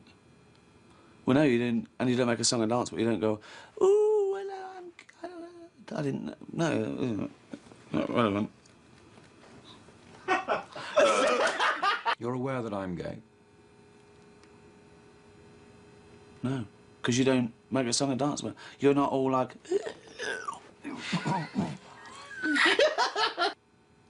No, you didn't.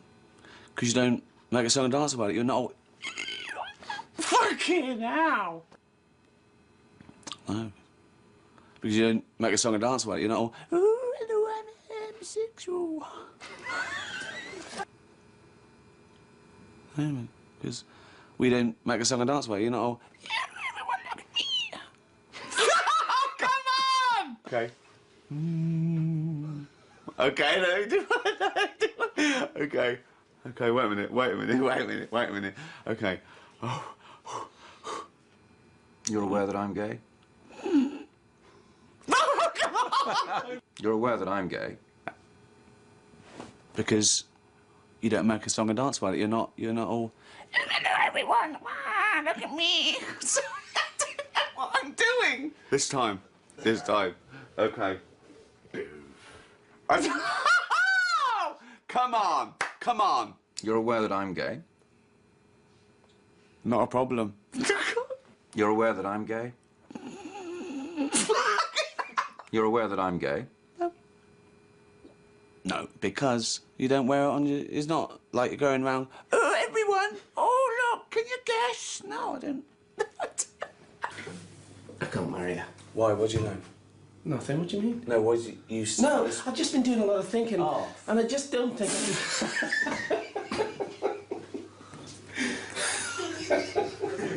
Just hold for a second. Oh, I've been in that lamp so long, I'm bent out of all recognition. Who are you? Well, I'll be whoever you want me to be, but you can call me Jeannie.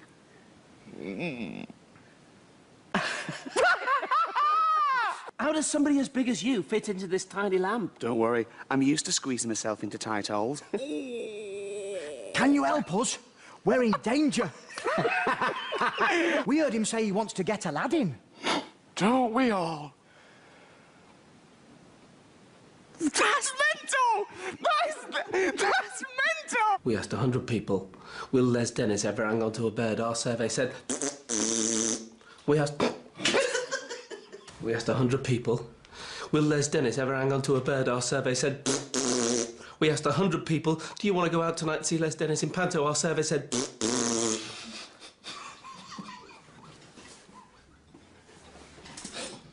How mad is that? Oh, look at this website about... I mean, would this have been funny? Him going through customs. I have nothing to declare but my genius. Oh, and this vibrating tongue for pleasuring.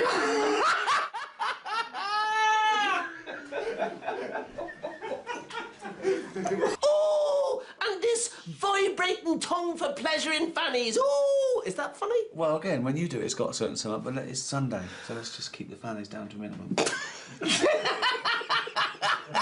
All clothes fall off? Yeah, they fall off onto the ground, and she's scrabbling to get them back on again. But before she can get her knickers on, they fall off completely. She's scrabbling around to get them back on, but before she can get her knickers on. What's yours about? Do you mind me asking? Well, it's how best to explain it. You've seen me in X-Men. I'm so sorry, Patrick. I can just think of it coming. I'm so sorry. She's scrabbling around to get them back on, but before she can get her knickers on, I'm walking along the street and I see this beautiful girl, and I think I'd like to see her naked. And I'm so sorry, Patrick. I don't know what I'm going to do. I don't know what to do other than leave the scene and let you talk to a teddy bear. No, you see, I can do other stuff as well. For instance, I'm riding my bike in the park, and this policewoman says... Okay.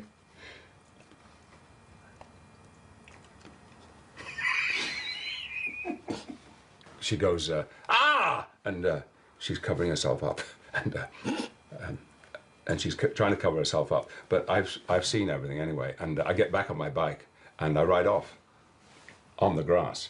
Okay, so it's you going around sort of seeing tits and stuff. Ask me again. Okay. And I score the winning goal, and they carry me into the dressing room, and there's Rooney and Beckham, and then Posh Spice walks in, and... Her clothes fall off? Instantly. I thought I got away with it! I tried to look over there! Well, what about this? I'm a sort of James Bond figure, and I have to go to Iraq to rescue some hostages. And I get there, and they're all women, and they're naked because their clothes have all rotted away. Sure. Well, what about this? I'm a sort of James Bond figure, and I have to go to Iraq to rescue these hostages.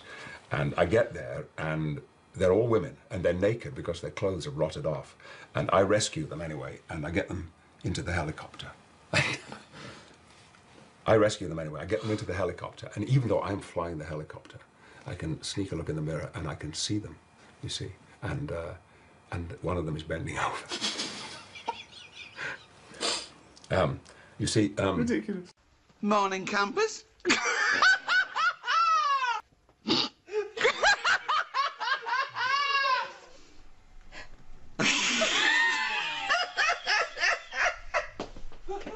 I don't get it.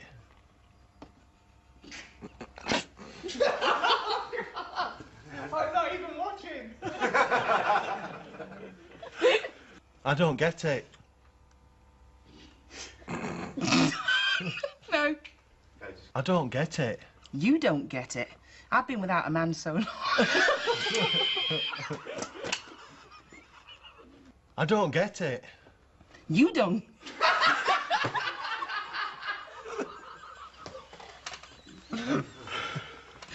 You don't get it.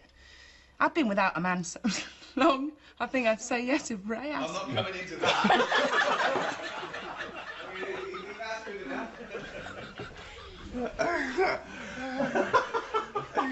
You got my pen? Yes, take it. Oh, it's in here. I didn't know. We're having a wank? Yeah. It's all over the place. Let's go again. I'm so sorry. We're having a wank. You got my pen? Yes, take your pen, please. We're having a wank.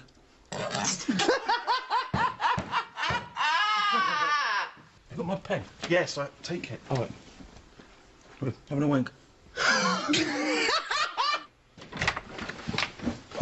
Right. Hello. Were you masturbating? Ask me again.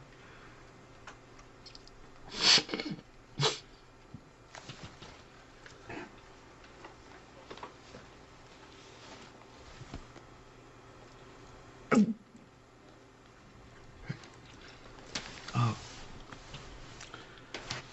Were you masturbating? Were you masturbating before I came in then? Were you masturbating? God almighty.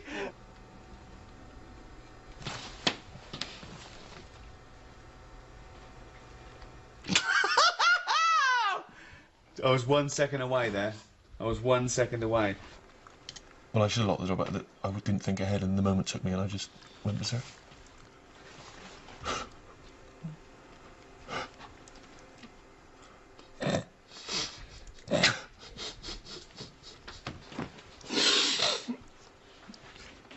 This is what I'm talking about. We haven't talked about this. No, I didn't think I had to. No. But can you look me in the eye? Almost certainly not.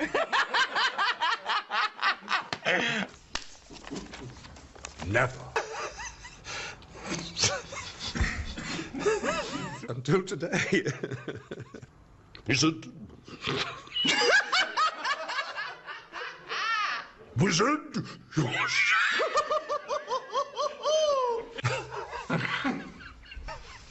Okay. You cannot have this. You'll learn the words, and you will speak them as if you were saying them for the very first time. Yeah. And you were bollocks. Sometimes. I don't know who's talking to you. Sometimes. Women have fannies. Pop knobbing fanny. Oh, God! You fucking... Oh, God, you don't know how hard that is, Steve. Well, I was losing it here. Don't fight me! I defy anyone. Just sit there. Pop knob. In fanny. Pop. Men have knobs. Women have fannies. A man has a knob. Pop knob in fanny. Bastard! Okay. Pop knob in fanny. Not up your arse. Straight at the camera. What could be more normal than shoving your cock up a man's arse? Okay. Okay. Let's keep jiggling. Okay. Jiggers plays cock. 6581, AMD cameras. No. Come in. Hello. Hi. What seems to be the problem?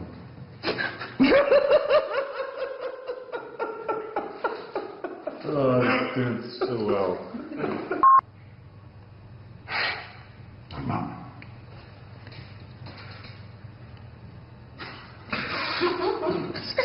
Close his eyes like it's the most important piece of evidence acted. Oh, okay. No, come in. What seems to be the problem? As I said before, I've got full-blown AIDS. We're never going to get that! Let's do this! Oh! Under strengths, you've put accounts. Yeah. That, isn't that's your job though, isn't it? That's sort of what you do. Mm-hmm. Let's go again. Under weaknesses, you've put eczema. Yeah, on my feet. Under weaknesses, you've put eczema. I'm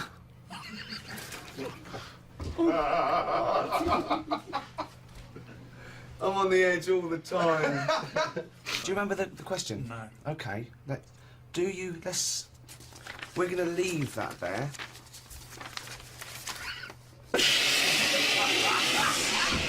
I'm welcome. I've got to swap that one. Oh, is that?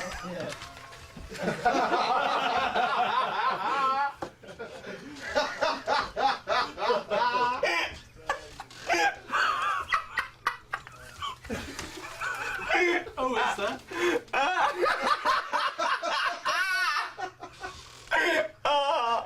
Who says family? That's to be depressing. That's not.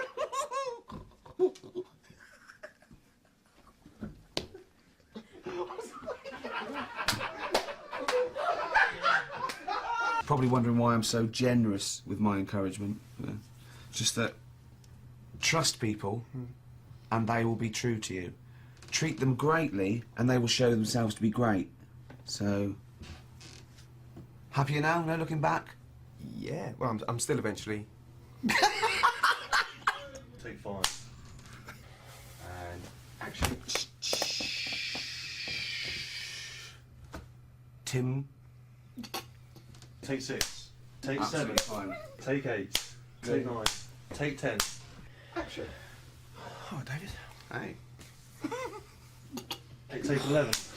Trust, encouragement. Reward. I'm gonna. Take 12 after false start. Take 13. Take 14.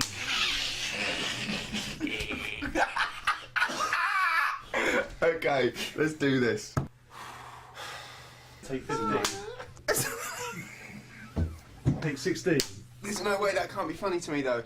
The Canterbury Tales of Chaucer and it can't not be funny. It's. Oh God! Probably wondering why I am so. Oh, I was closer. 48. Take I 17. literally don't know what to do. You're probably wondering why I am so encouraging. We're getting there. We're getting there. Take 18. Trust people, and they will be true to you. Treat them Much further. Getting a little bit further every time. Keep running. Take 148. Take 19. Take 20. Okay. Take 21. Take 22. No, 23. yeah. 24. 25. Take 25. Oh, fucking hell. Come on, Martin. Here we go. Fucking take 25. Oh, embarrassing. Right, here we go. Cut. Jennifer not with you? No, she's on her way. Monkey!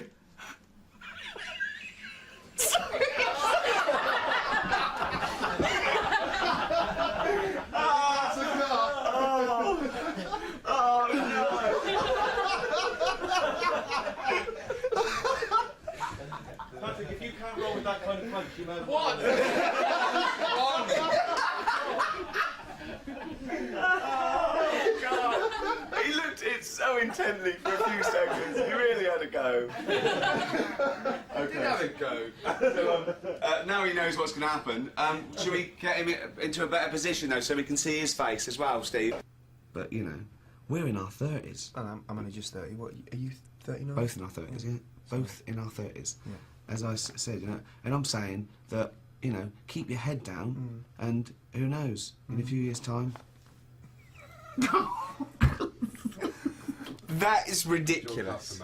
And who's to say that you keep your head down, in a few years' time, you won't be. God! You must know what you're doing. Yeah. You must know. Yeah. But that. That's never happened before. Just once. Okay, just once. That's enough. Okay. Okay. Can I ask you? Right. And I never will ask you this again. Right. What are you going to do this time? Okay. That. Just that. That. Yeah. And who's to say, in a few years' time, if you keep your head down, you won't be in the hot... Keep your head down, yeah? In a few years, you could be in the hot seat.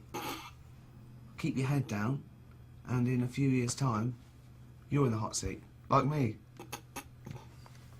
And who knows? Keep your head down, you could be in the hot seat like me.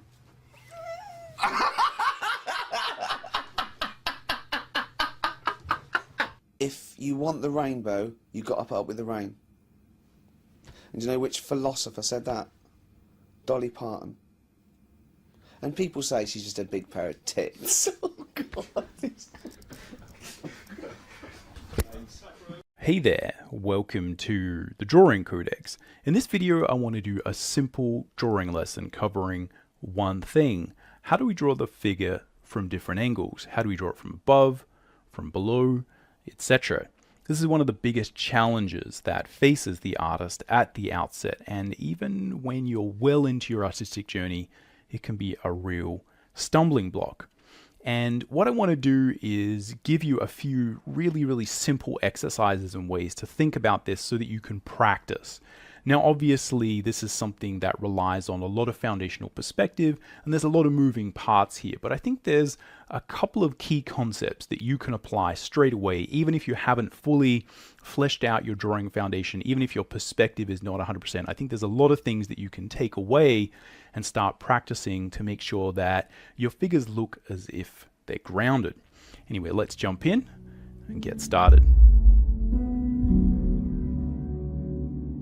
Alright, welcome again to the Drawing Codex. My name's Tim McBurney. I've been a professional working artist for over 20 years, and on this channel we're all about drawing cool stuff from our imagination, embracing the challenge of drawing, and mastering the craft of line and color illustration.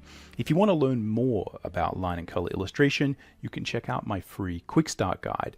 It gives you my basic advice for how to get up and running quickly in Photoshop with a line and color style. I go over how to build a simple, reliable process in Photoshop, and I give you my tips for going from thumbnail to the finished image. I also give you all the brushes and all the basic stuff you need to get up and started with the line and color style. This is where we create worlds with simple line and color. So it's not like there's a lack of information on these ideas of how to draw the figure from different angles.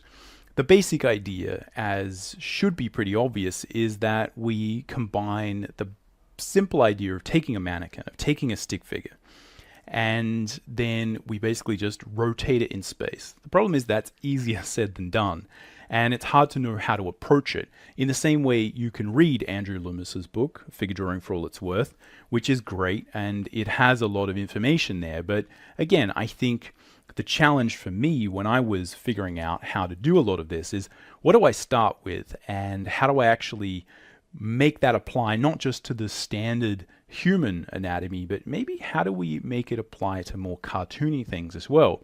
I think what I want to do is, again, try those two dual concepts. One is, again, how do we draw the standard mannequin, but also maybe something a lot more cartoony may also help us to understand how this functions, so I can demonstrate that to you. But basically what I want to try and do is give you a simple exercise that you can go away and either follow along with me or take with you and just practice in your sketchbook as you go. Now, this is one of those concepts that I think is really important. And when I was starting out, again, I'd have ideas and they'd often be stifled by the fact that I couldn't draw characters from all sorts of different angles. And it took me a long time to really figure out, how to do that. But I think it's important to note that often when we are drawing things that, you don't always have to draw things from crazy angles. Not everything has to be some ridiculous, amazing angle, where you're drawing stuff from a crazy, sort of action pose where there's a million characters. You can see, right, like this panel here is a little bit like that. There's tons of characters, they're all fighting. Camera's low. That's important. That's a little bit different to what I want to do. And again, in this exercise, because in order to do that, you kind of have to begin with the basics. You sort of have to really, really understand the simple way that perspective and boxes and box sort of logic or theory relates to the figure. And this is actually a really good way, just practicing drawing that mannequin and that figure from different angles. It's a really good way to understand the concepts of proportion and structure and just how you actually go about building something that kind of looks solid but is viewed from an angle that is maybe more interesting or exciting. Anyway, I don't want to go on for too long because I think you get the basic idea of where we're going with this. Let's jump over to the drawing table and get started. All right, here we are at the drawing table. Now, as I said, in most cases when you're drawing comics, you are working within a fairly limited framework of poses and things that you need to create, that you need to kind of make real from your imagination or from the script. In most cases, I think what you'll find is that you don't always have to draw a lot of these heavy down angle shots, right? It just doesn't often make sense. When you do, it's really, really important. But if we think about often, you know, if I take the basic idea of creating a Loomis stick figure mannequin, and if you're new to the channel and you're not quite sure what I'm talking about, there's a lot of other videos that I have on the channel talking about the concepts of creating a mannequin and drawing solidly. And I'll link to a few of the basic ones in the description. So check that out if you might get a little bit lost with exactly what I'm talking about here. But the basic idea, as you may know if you've looked at these concepts before, is that we basically just draw a stick figure. Now, you can think about the basic idea here being that maybe you might have a panel where there's a few characters, right, and they're talking. So there's lots of situations where you might want to frame a panel or an illustration or whatever you want to do, right? You might have lots of reasons. So again, I'm just kind of winging this a little bit, not being that technical with it, just for illustrative purposes. All right, but again, you might have some people talking to each other in a panel, and you need to do this kind of down shot. Now, that's useful, but in my experience, most of the time what you want to do is see faces and make sure that the posing is sort of clear. And this is quite a disassociated shot, and you may have a lot of stories and a lot of ideas that involve this basic concept of, hey, we're looking down at a scene. All right, again, there might be more characters over here. All right, again, just roughly transferring, all right, some of those ideas. Oh, that one's getting a little bit out of whack. But again, you know, there might be a whole crowd full of people, right? And now, if you don't know what you're doing, this type of scene is just an absolute unmitigated nightmare to execute on. So it is really, really important to kind of understand your basic perspective and all of that stuff. It'll really, really make your life a lot easier, and it'll make these kind of things a lot more fun. In most cases, though, I do want to point out, because I think it is super important to remember that in most cases, we're just dealing with minor variations, with minor tilts. So, and this is just my experience, but again, this is just practical advice if you're thinking about this. Often this is the thing that terrifies me, right? I wake up in a cold sweat as a young artist, sort of thinking about, please don't make me draw this kind of scene because it's just too hard. But what I found in most cases is that, yeah, there's a couple of things, right? You can see this scene is a little bit like that. We've got a few characters kind of from above, But the idea of having to draw extensive scenes where, you know, there's all these sort of dynamic angles, maybe in superhero comics there might be a little bit more of that.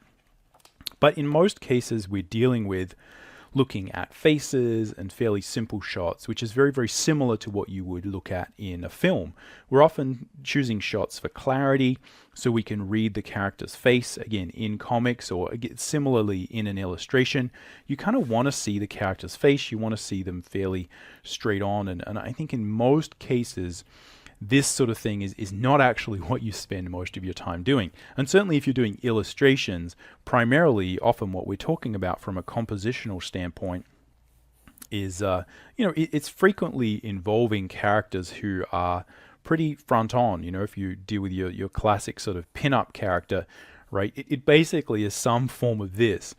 Now, it might involve a lot of twisting of the figure, but not a lot of this need to make it grounded and draw it from different angles. But I feel like this idea of just learning how do we draw the figure like this, and then how do we do the opposite of that, which is draw it from below, right? Go here, same stick figure idea, boom, boom.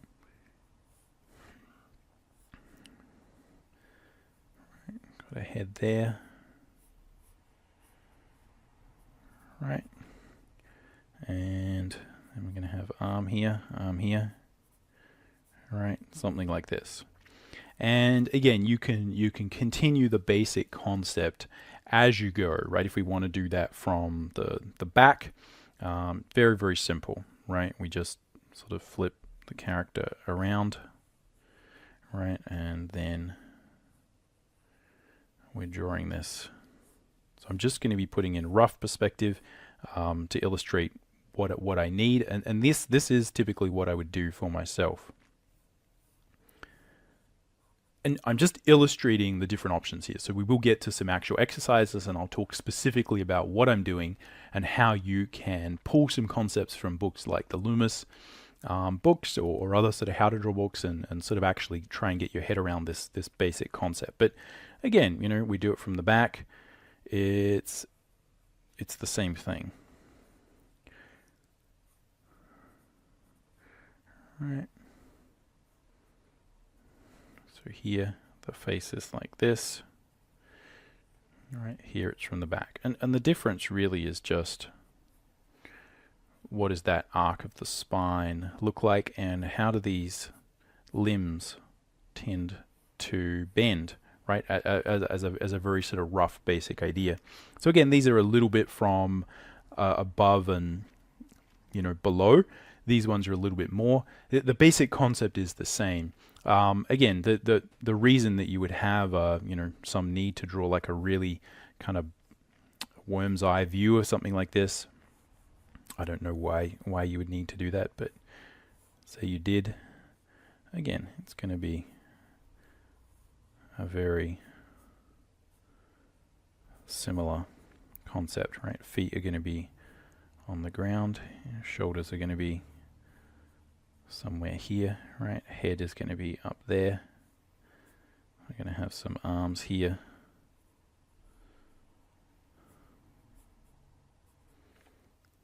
Right.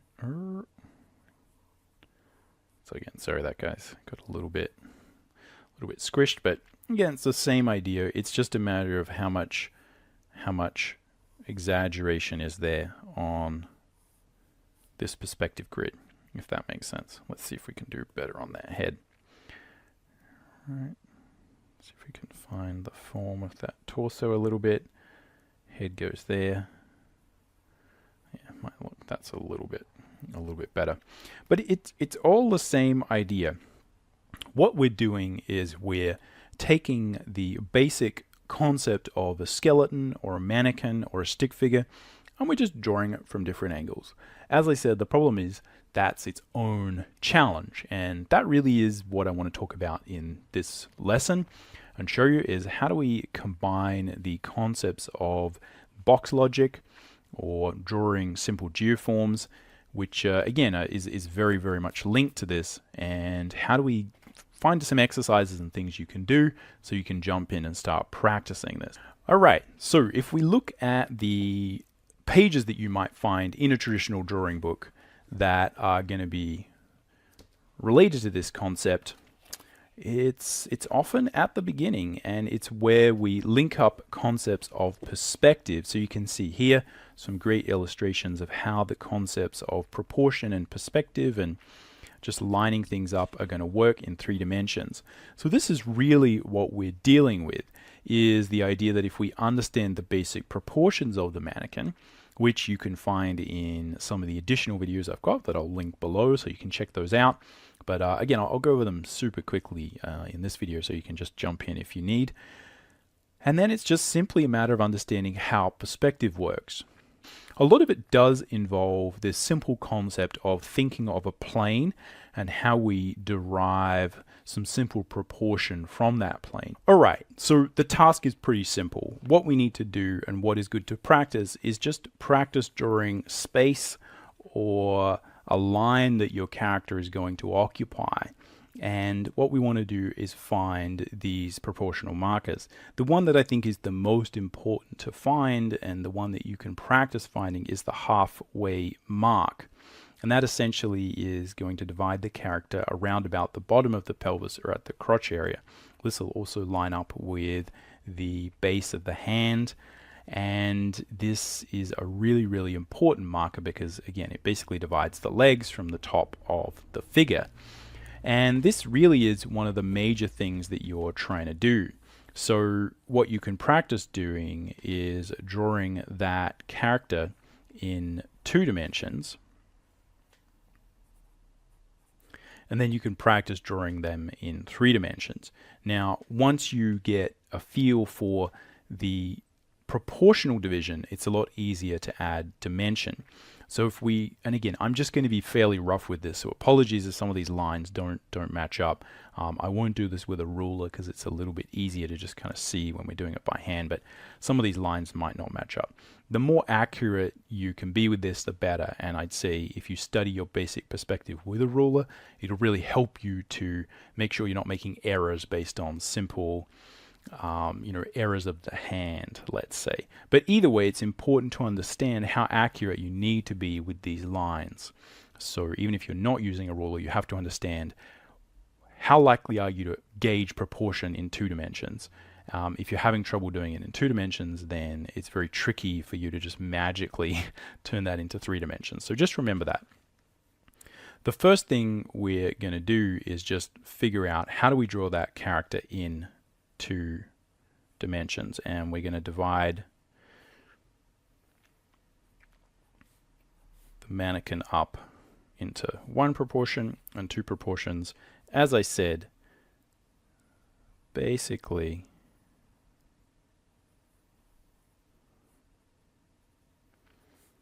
dividing the character at halfway and that sort of crotch area, right? So we've got something like this.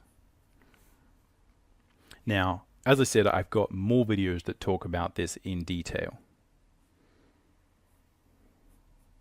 But this should illustrate the basic point. So what we need to find is these set of proportions. We got 1, 2, 3. So 1, 2, 3, 4 at the top. And we use these to define essentially where the head is going to go up top, where the top of the shoulders are going to go, and where the sort of, normally this line is a really good line for where the breasts or the nipples are going to sort of go, again, halfway up the arm. And this bottom of this 3rd marker is where you're going to have your navel and the bottom of the elbow. Down below, we're going to again divide this 2nd proportion in half, and we've got 1, 2. The top is going to be the top of the legs, and the 2nd one is the bottom of the legs. We've got some feet down here. We then know that the hand is probably going to come a little bit above the knee, normally 1 hand length above the knee, somewhere again around there. And that's the simple 2-dimensional proportion. Again, what we're doing is just making a stick figure out of this concept here. So this is where just, potentially copying these things or studying these or having some, you print out a version of this on your, computer or something like that, print it out, stick it up on the wall. It really helps to kind of make sure this stuff is fully imprinted into your memory. So it's important here that we find this halfway point. This division is really, really going to help. And again, you can fully study the figure, you can fully study all of these, but this is really the first exercise that I think you should apply. And this is the primary exercise that I think will really, really help you to just understand how to draw the figure from different angles. So in this case, if we transfer that proportion, right, so I'm sort of drawing it as a plane here, but this is just roughly to kind of illustrate things. Now I can guesstimate roughly where halfway up there is.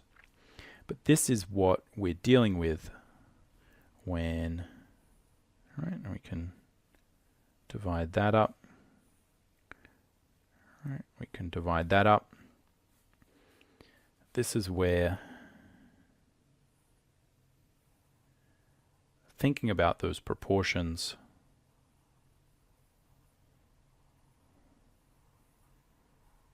in 2D will help us in 3D.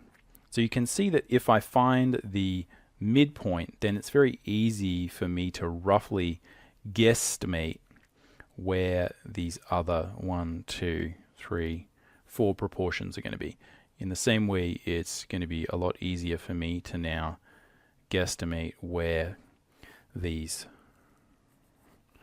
feet and legs are going to be. That is the baseline. And if we think about essentially repeating this concept again and again, it's just a matter of getting to a point where you line all of these things up.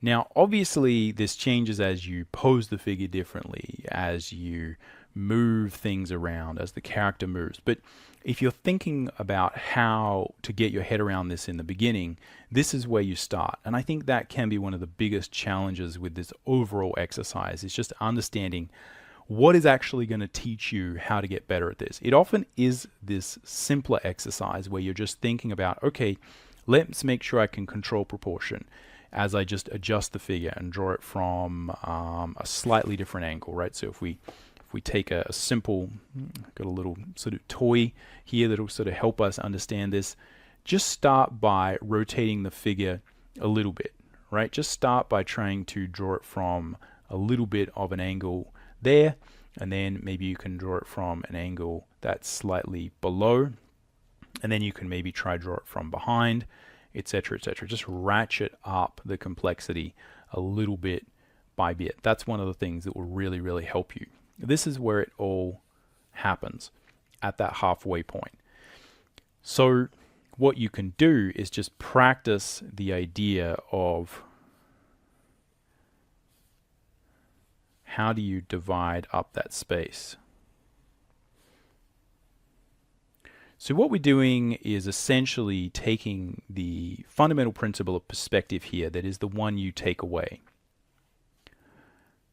And that is that we can apply whatever is possible with two-dimensional geometry to three-dimensional perspective, as long as we have a good idea where the vanishing points are and where the essential grid is. All right, so we've got a grid, boom, boom.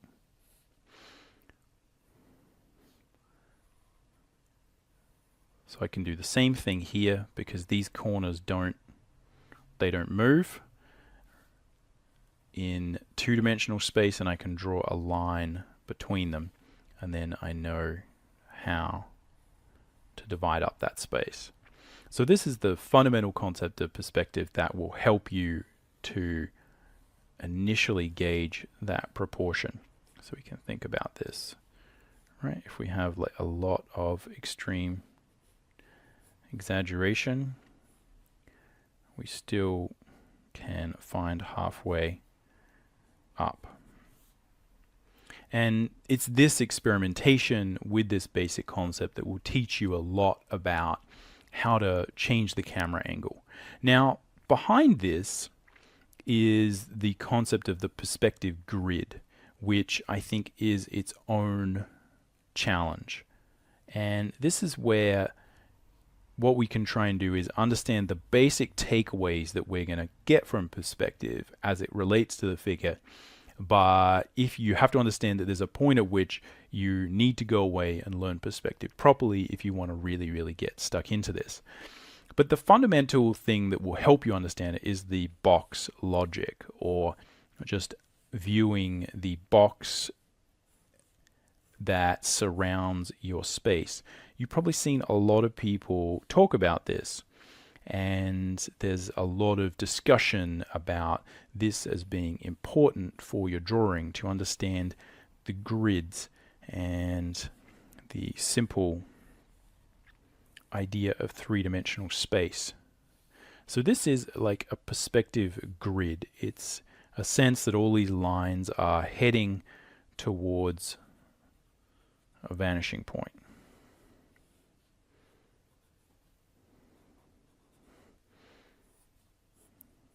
And again, I'm just being very rough. Now, what we're trying to do here is increase our ability to visualize three-dimensional space around the character. And that's really all you have to do. What you have to do is imagine that as you rotate the cube, the figure rotates. As you rotate the figure, the cube rotates. And don't worry too much about the rest of perspective. Again, the more you can understand about it, the better. But at the outset, what we have to think about is just this simple concept of where these lines might be, and just make sure that as we line things up, things like our feet, things like our shoulders are lining up with each other. Now, again, that will change as the hands move, right? As the hand moves up, as we pose the character, obviously all of that changes. It's really important to start and again get your understanding of the initial perspective right, though, because it's very easy to move things around once you get the character feeling as if they're solid.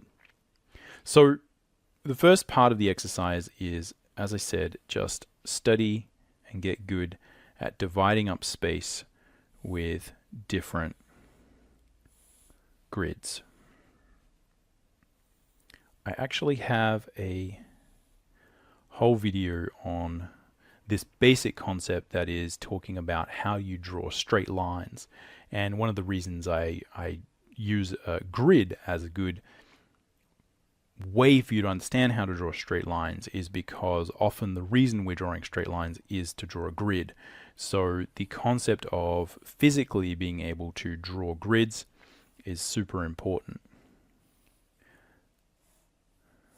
But what you do here with the figure is just draw some different grids and then try and figure out where the halfway point is. Again, that's not a very good one. Keep going, keep experimenting.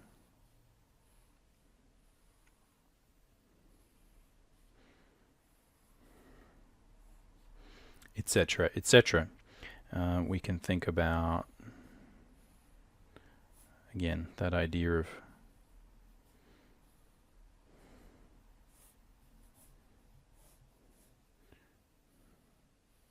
drawing a character where we're at a worm's eye view or a bird's eye view, whatever it is. The most important thing initially is really basic.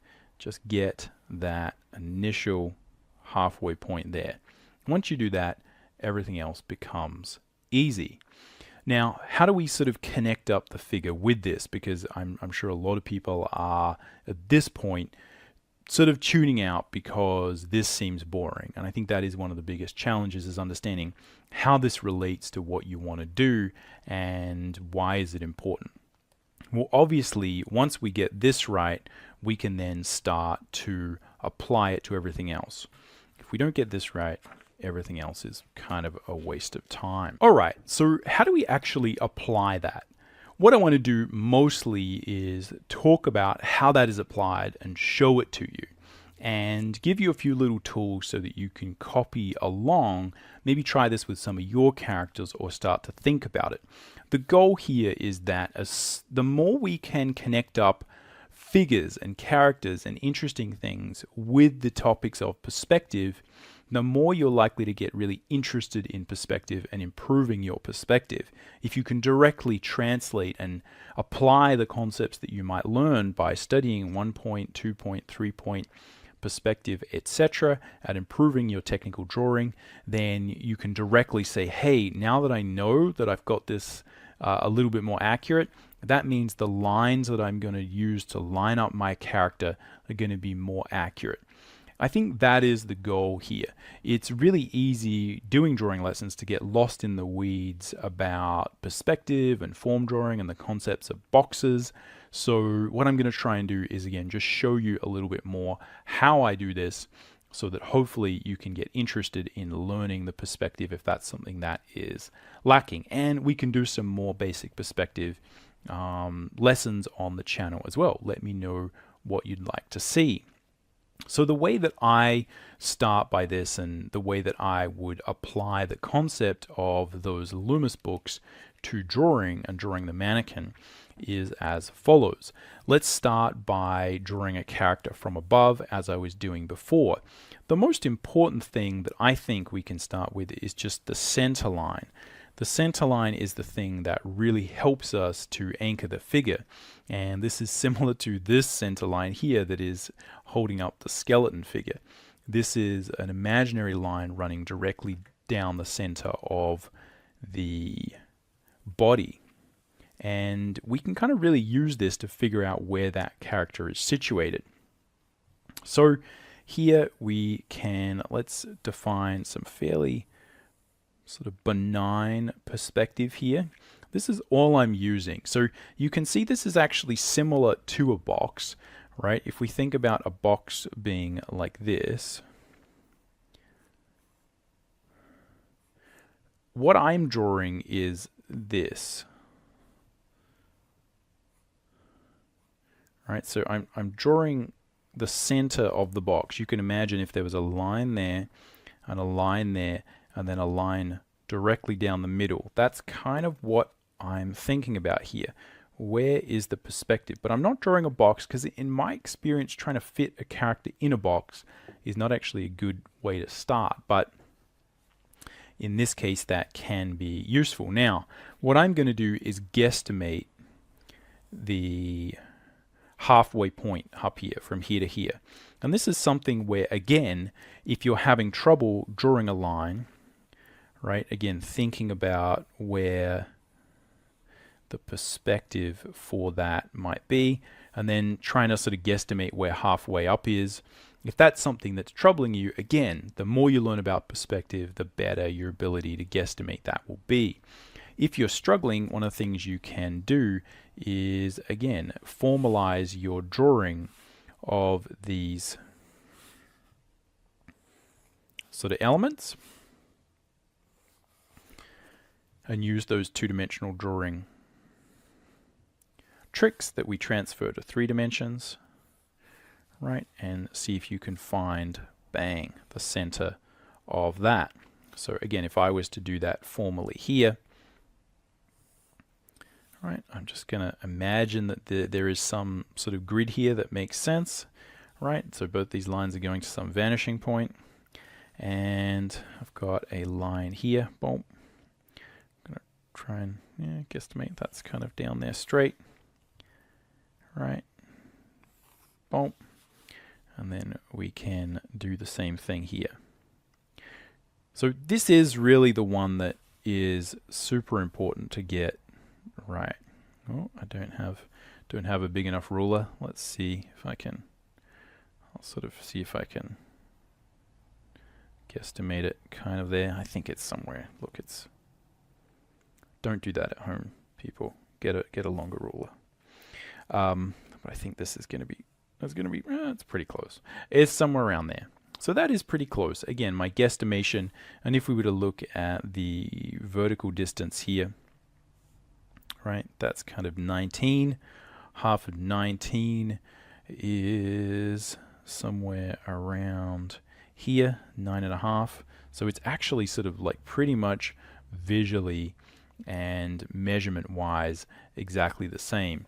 Now, that's going to change depending on how much extreme perspective you get. But what I would do if you're thinking about drawing characters from above and different angles is just start with something basic like this. If you start to get to the point where you're thinking, oh, drawing characters from above equals really, really distorted grids. So it's not just that we're drawing the character from above, right? It's that we're drawing these kind of really extreme perspective shots. What you're doing is getting two concepts mixed up, in my opinion.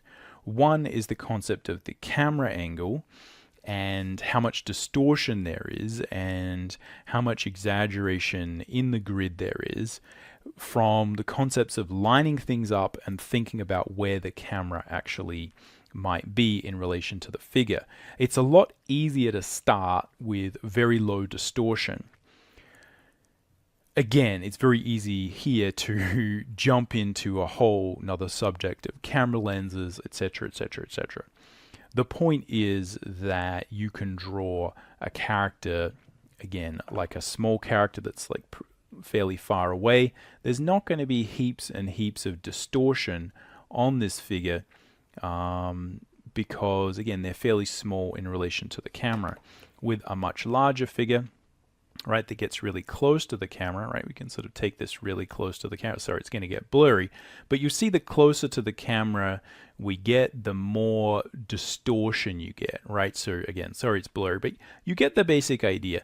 The camera angle is relating to what we're dealing with here in terms of extreme perspective. Now, that's something where the more of this extreme perspective you do, the better you'll be able to relate this to this. But when you're learning, stick with this. Just make it a very simple grid where you don't have a lot of distortion. Once you've done that, you can ratchet up the complexity. Super, super important. And again, if you're struggling with some of these concepts, as I said before, go check out some more fundamental perspective exercises. A lot of those you can actually see and study within those Loomis books. And again, I will make some more in the future on the channel. So the basic concept here is, again, we've got these proportional markers, and I'm just going to guesstimate, right, some lines going along here, right, and we can also visualize some sort of lines going here that might sort of help us. And then we've also got, we're sort of halfway up here. Oh, yeah, maybe let's sort of guesstimate that, try and draw a line. And what we're doing is adding just a very, very simple modification of our sort of initial Loomis proportion and sort of drawing, where we learn to draw the mannequin like this.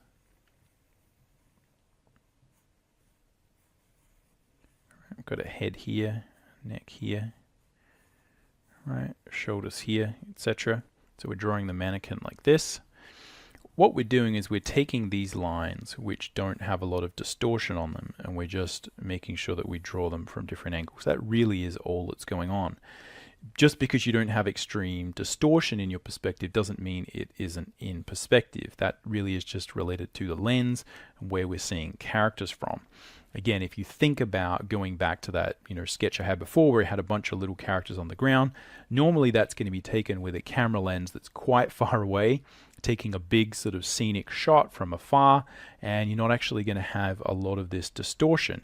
This type of distortion is going to be much more prevalent when you've got the object really, really close to the camera, and there's going to be a lot more distortion there. So just keep that in mind. Now, this is still perspective, even though it's not ridiculously distorted. What we're trying to do is get used to lining up the character and drawing them from above and below. So here we're just going to do above, and hopefully I'll do a quick one below, and then we'll do a quick little sort of more cartoony character to show you how you apply the same basic concepts to something with a little bit more different proportional set. A little bit more of a different proportional set. So again, the reason I feel like focusing on the center line is important is that really is literally at the core of what we are trying to do. So I've got 1, 2, 3, and 4, and here I've got my 1, 2. So what I know is that here, I'm going to have my sort of pelvic probably a little bit higher, We're going to have the pelvic bit here, and this rib cage is actually going to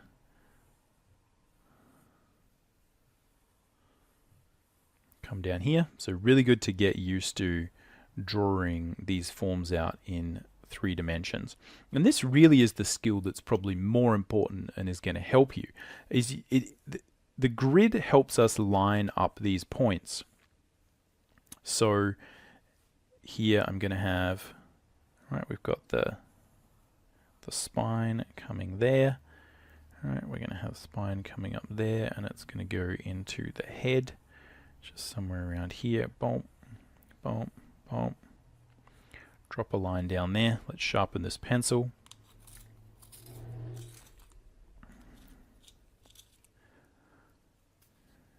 So we've got our head here.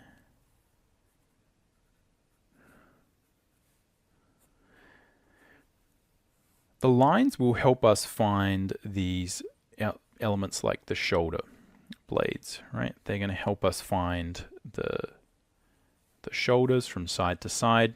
They're going to allow us to line up, again,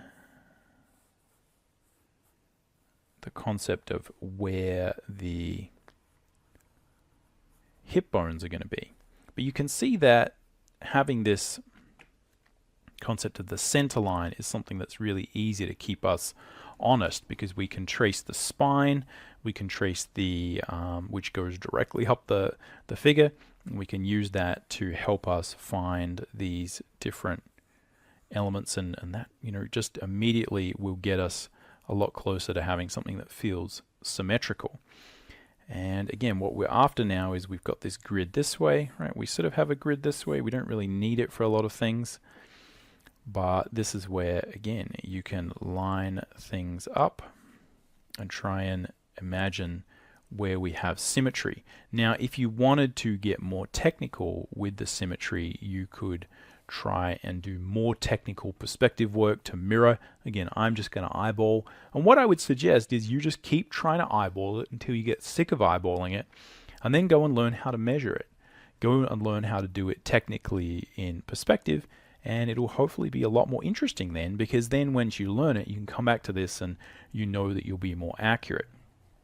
As I keep saying, I feel like that's so important. It's important to fail here. It's important to try to eyeball. It's not a matter of like get to a point where you're a 10 out of 10 at technical perspective, and then you can start eyeballing. No, you are always guessing. You're always drawing cool stuff. Again, that's my primary recommendation, is draw cool stuff and, figure out what you need to learn from drawing that interesting stuff, and do a little bit of this type of more academic study where we try and apply these things, and then, go apply it to your cool stuff, and then you go back and forward and back and forward and back and forth. That really is the sort of magical answer as far as I'm concerned. That's really what sort of worked for me, and that's what I find typically works with students, is when they're constantly combining those two things. So what that means is sometimes you jump in and try and guess, and you fail, and you can redraw, and you can sketch around and try and draw something interesting. Draw something fun, try and, if you want to draw mechs, try and draw some mechs from different angles. If you want to draw, fantasy stuff or aliens, draw some alien characters from different angles, etc., etc. Now, I've talked a lot about, in other videos as well, how to add the musculature on top of the mannequin. So for this demo, we'll just deal with mannequins, because the process is almost identical. It's just a matter of thinking about, again, how the muscles kind of wrap around and look from different angles. But the trick here is how do we figure out where these points of proportion are. So again, I've got this bottom of this third. Proportion is often where I'm going to have my elbow. And here, again, I'm going to find that I'm going to have a combination of, I've got the bottom of the pelvis here, and the hand, right, is going to stop, right, hand is sort of going to start just below there.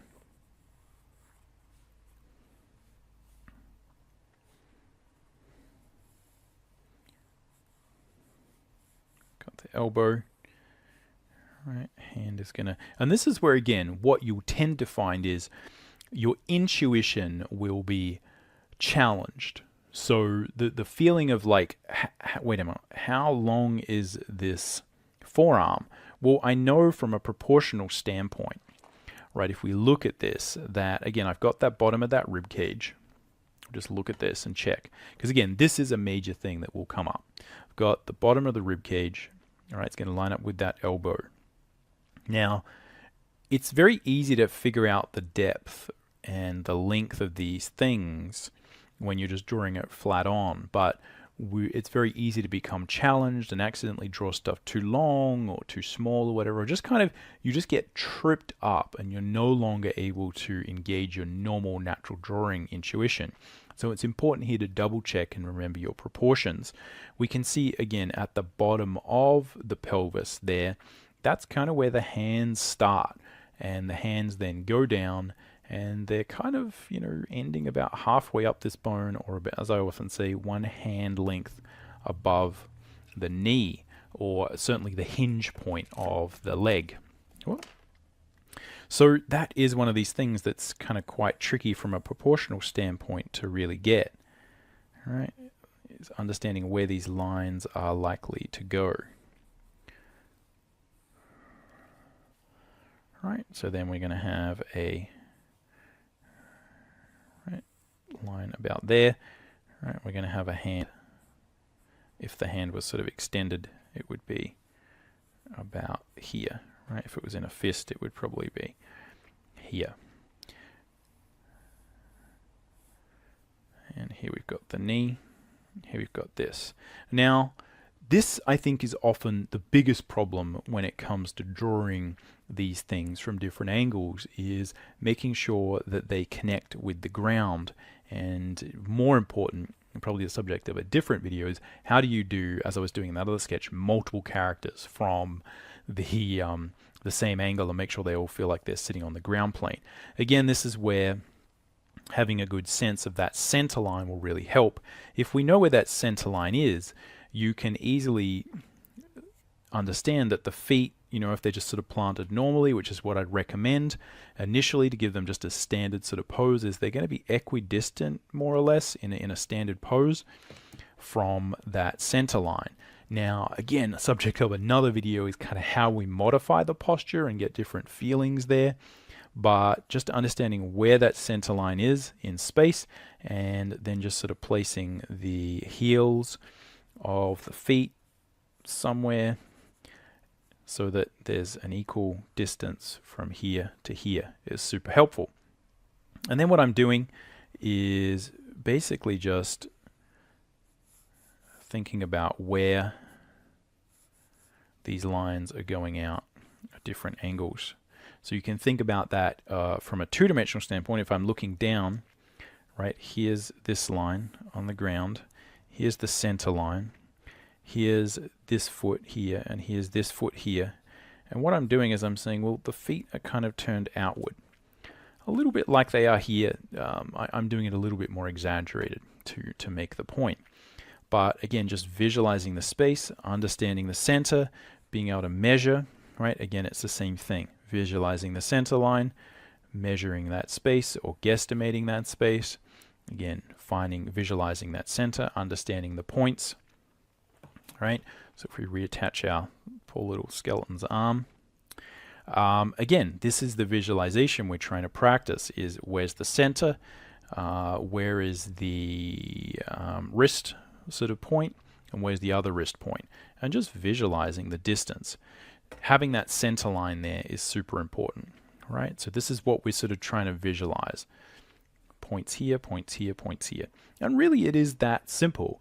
It's just a matter of staying true to the proportion, understanding how important the proportion is, understanding how important finding that middle section is. And what I'd say is not getting too lost in the perspective, just understanding that what we need is almost just parallel lines, right? Almost all I need to know is that, right, this line is kind of at like a similar angle to this one.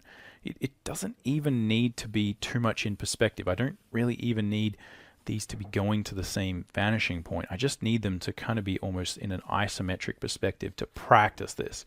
Again, once you start getting this and you're able to place these things accurately, I think that's when you'll be able to experiment a little bit more and take it to the next level. All right, let's try from below, because I think, again, what that will do is help us to just reiterate, do the same thing again, but we'll deal with a much more extreme angle. So we'll have a basic angle there, right?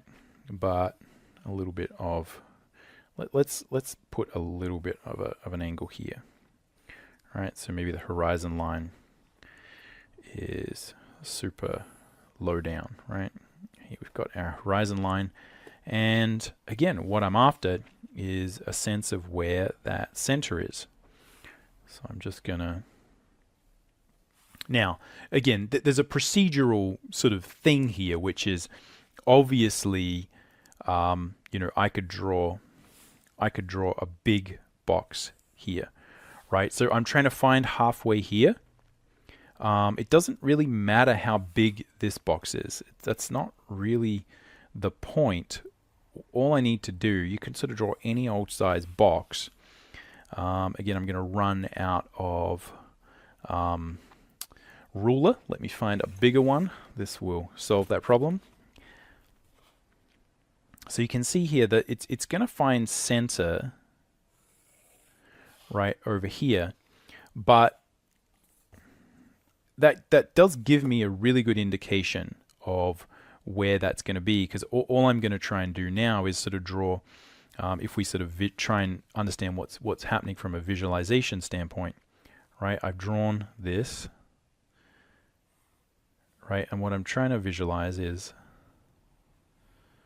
where this one is going to go. Now, it's not going to go there, right? I don't want to draw it that way because that doesn't look like it's going to the same vanishing point. I want to draw it so that it feels like it's going to the same same vanishing point over there, right? That's kind of what I want, right? And I want my horizon line to be somewhere there. That's kind of what I'm doing. Now, the line can be over here. It doesn't matter.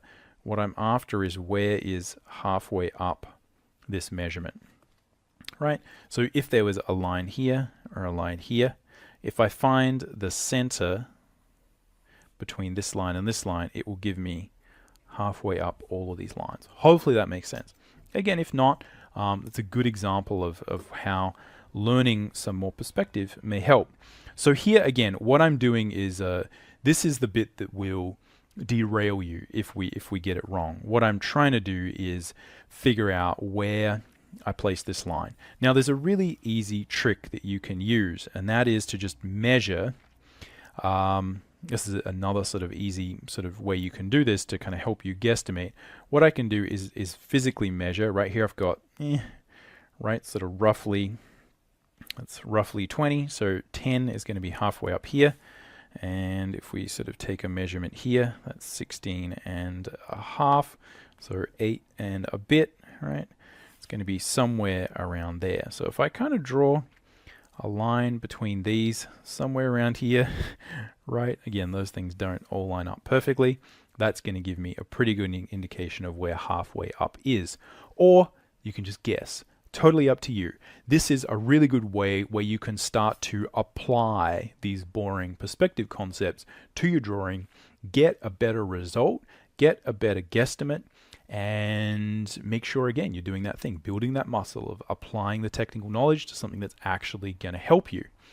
The other thing you can do is you can try guessing first, and then you can do all of the things and see how far you get. You can see I kind of guessed about there, and it was a little bit down there.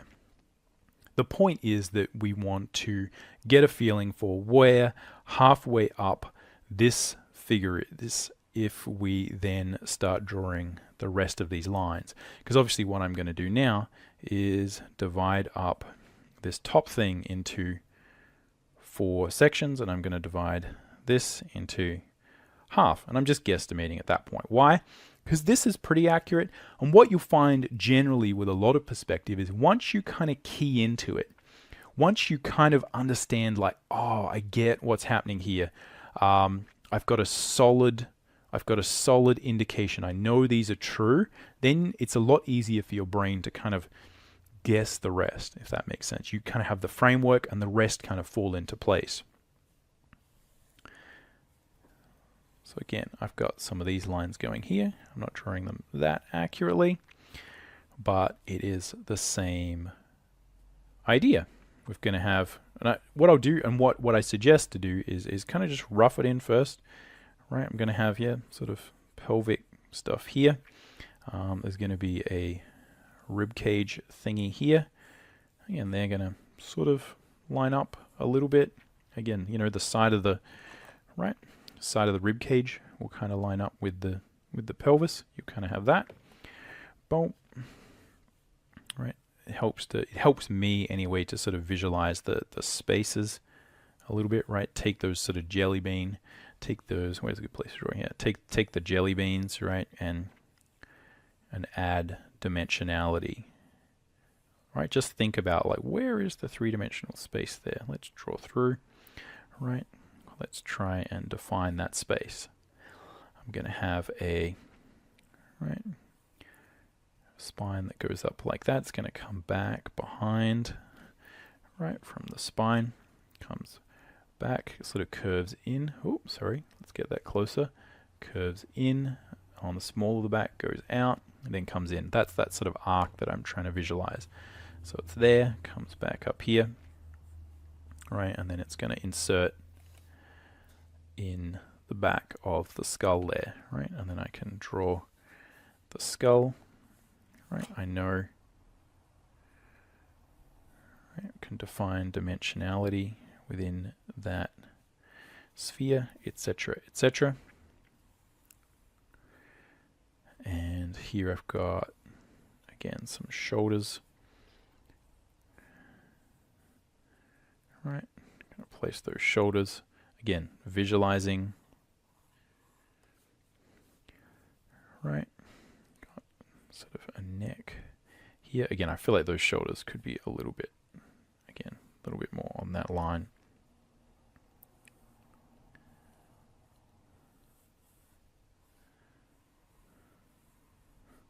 Now, you can either rough in or guesstimate, make things a little bit bigger, a little bit smaller.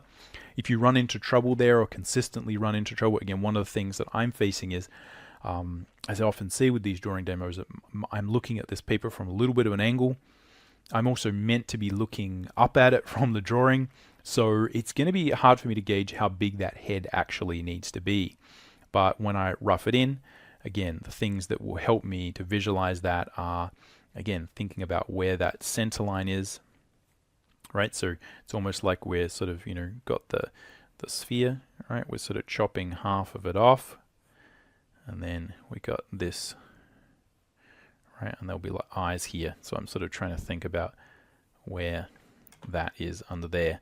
That will sort of help. And again, this is just construction drawing. So you know, if you're practicing these things, go crazy with it. Draw the lines, make it messy. It's really worthwhile going pretty rough, as rough as you need. But again, might need to make that head a little bit bigger or smaller. Again, don't feel like when you're doing these exercises that you need to get the ruler out for everything. part of this is training your intuition and your ability to just kind of wing it and see how you go. So don't freak out if you're like, oh, I need to make the head a little bit bigger, a little bit smaller. If it's really important and it's a really, really highly detailed illustration, then you might measure it out a little bit more. But most of the time with the mannequin, what we're after is lining things up. The things that will make the drawing really sort of awful are if the arms aren't lined up properly.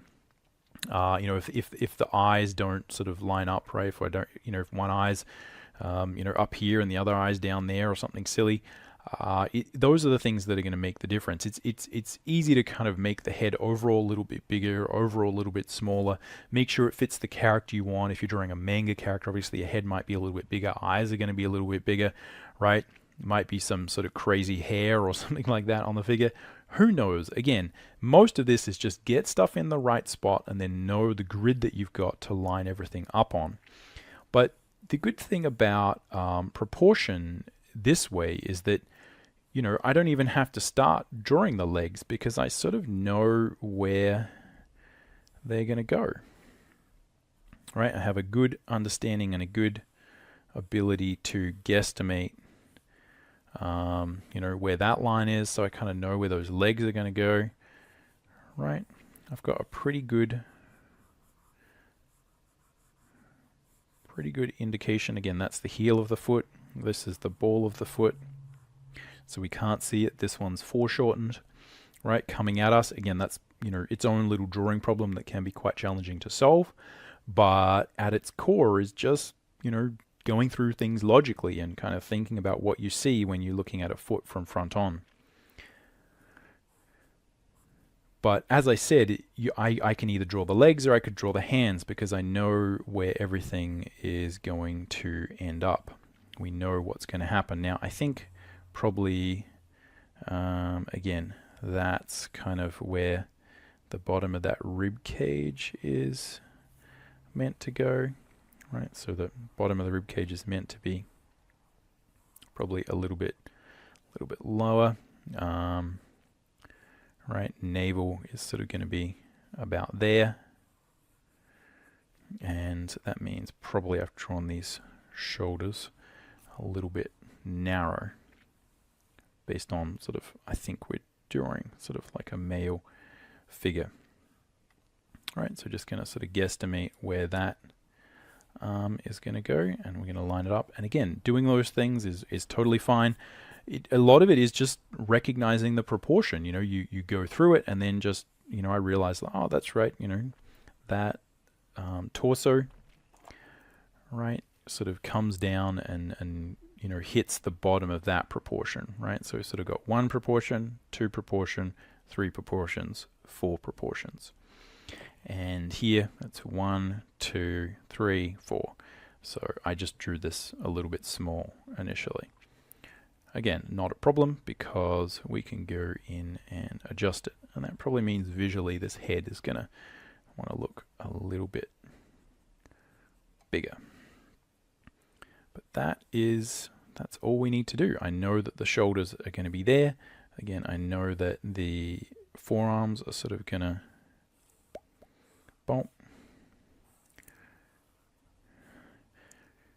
be about there. And as I said, we probably draw the shoulders a little bit lower. Shoulder there, shoulder there. So as I said, it's totally fine to experiment, to push and, play with these things, make the shoulders a little bit bigger, a little bit smaller. The goal is for you to understand what's happening, be able to troubleshoot. If you make a mistake like I did there, then, you sort of know how to fix it. And mostly that you're just lining things up. So just remember, we're trying to line things up. Got the elbows are lined up, the hands lined up, the knees lined up, etc., etc., etc. I'm finding center, right? Center of that, right? Shoulders, boom, boom, boom, boom, etc. So again, same basic idea, very simple to apply. Practicing it can be a challenge, right? You've got to keep trying. You've got to keep playing with these things. It's very easy to make one mistake, as I said, oh, this proportion's wrong. And the trick there is just fix it. Play around with fixing it. Fixing it is just as important as getting it right in the beginning. All right, we'll do one more little demo where we talk about a more sort of cartoony character, and we'll apply the basic same concepts there. Again, just to reiterate and sort of talk about how you can apply these perspective things to anything. All right, so same idea, but let's draw a little character that maybe has some different anatomical things, but we'll apply the same basic concept. We'll draw it from above. So again, what I'm doing is sort of setting a grid that way, and then I'm drawing some kind of line to help me figure out what's happening with the character. But in this case, mostly what I'm going to do is just discuss how we can use the concepts of form drawing to experiment. So here I'm going to have some sort of those hip bones, but in this case, let's draw something that maybe is a bit more like a dragon or some little character who is a little bit more cartoony. So dragon sort of creature. Right, in this case, I'm going to draw, think about where that's where the center is. I've got, right, we're lining things up. What I'm going to do is line up, that's where the knees are lined up, and then I'm going to draw one of these sort of animalistic legs. Right, so let's transfer that over. Here I've got, again, from side to side. Right, there's the center. Right, we've got this here. Got that there. We're just drawing points in space. Here I've got my pelvis. Let's see if we can find that. This is tricky because we've got a lot of foreshortening here. Right, and then I've got this over here. Where's it hit the ground? Hits the ground kind of over here. So really what we have to think about is what is the line of, where does that hit the ground? Right, and how do I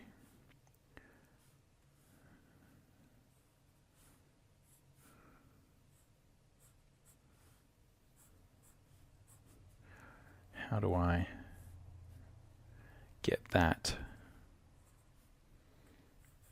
leg to sit there, right? So again, if we were to look at this from above, if I draw this line from here, right, here we've got sort of the pelvis, and what we're doing is drawing legs out, bump, out here, and then it goes back, but that is kind of underneath. Right, so we're finding that point of this.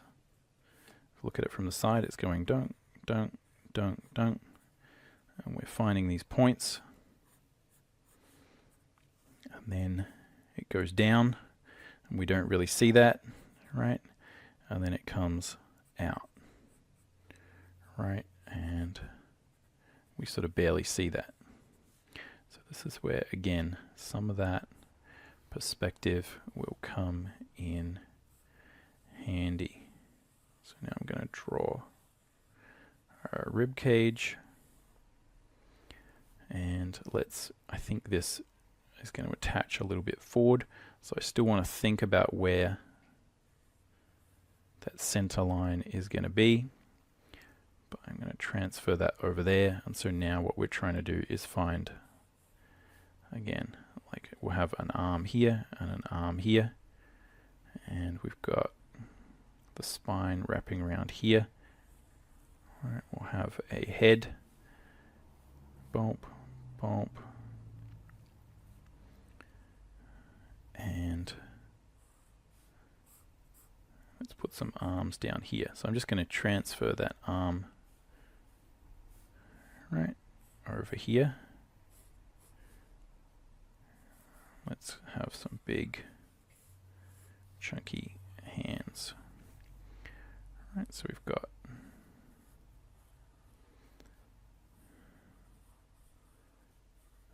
mannequin like this. Hopefully you guys can see this, and then we'll go, let's extend out.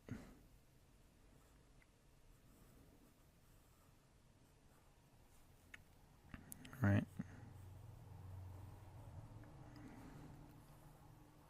Again, this is not a great design, mostly just because it's good to see all of these things working. Right, so we have a neck here, then we're going to have a tail. Now we find the tail by finding the point on the ground. Right, let's trace from there. We can think about what's happening here if we think about the side. Right, got pelvic bones, and then this is coming up here, right, curving around. Boom. And at the front there, we've sort of got the shoulders, and then this is continuing forward. Right, we've got some sort of thing there. And what's happening is this is the ground, and what I want is the tail to come down here. Right, although in this case it looks like it's coming a little bit more like that. So hopefully you can see how, again, we can practice, and again, hopefully you can see how that is going to turn into some sort of fantasy character that might look interesting. Again, just to sort of nail home the point, if we can sort of erase some of that out, and maybe, you know, put some extra sort of musculature on it so that you can see. Right, if we have some sort of arms like this.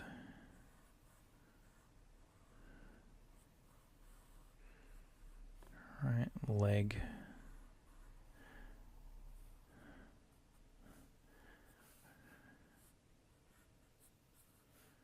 And here we'd have, again, some sort of toes.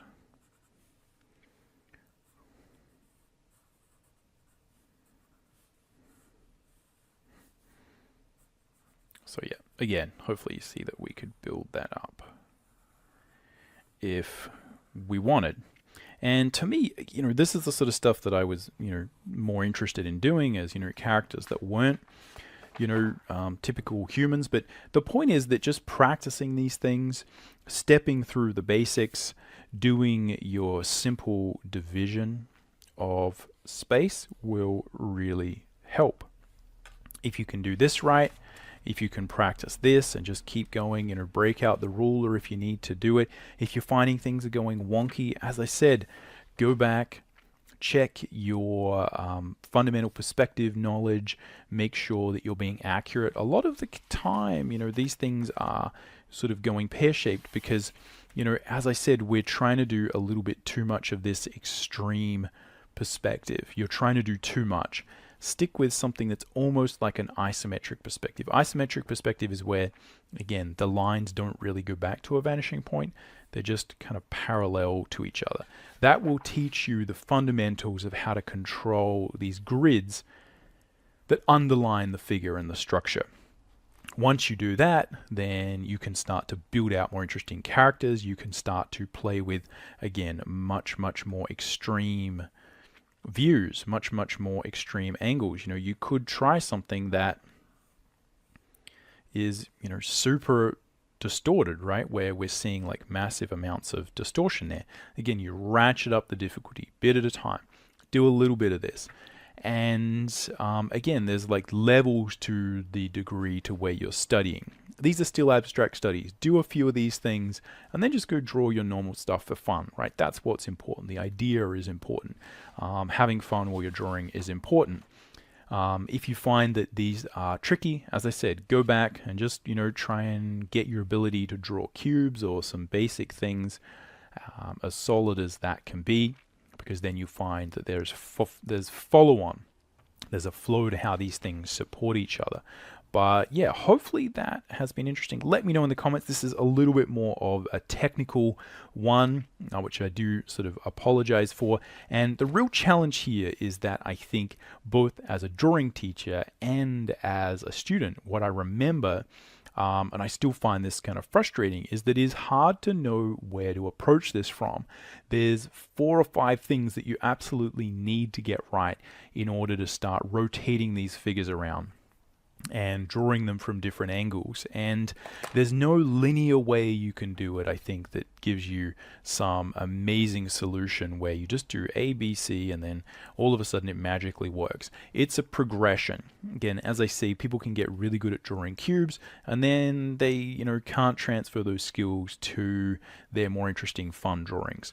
And likewise, if you just kind of keep doing this, but you don't study the perspective, then, you're going to find it a little bit harder to draw these things from different angles, and it's certainly going to take you a lot longer to get those things sorted.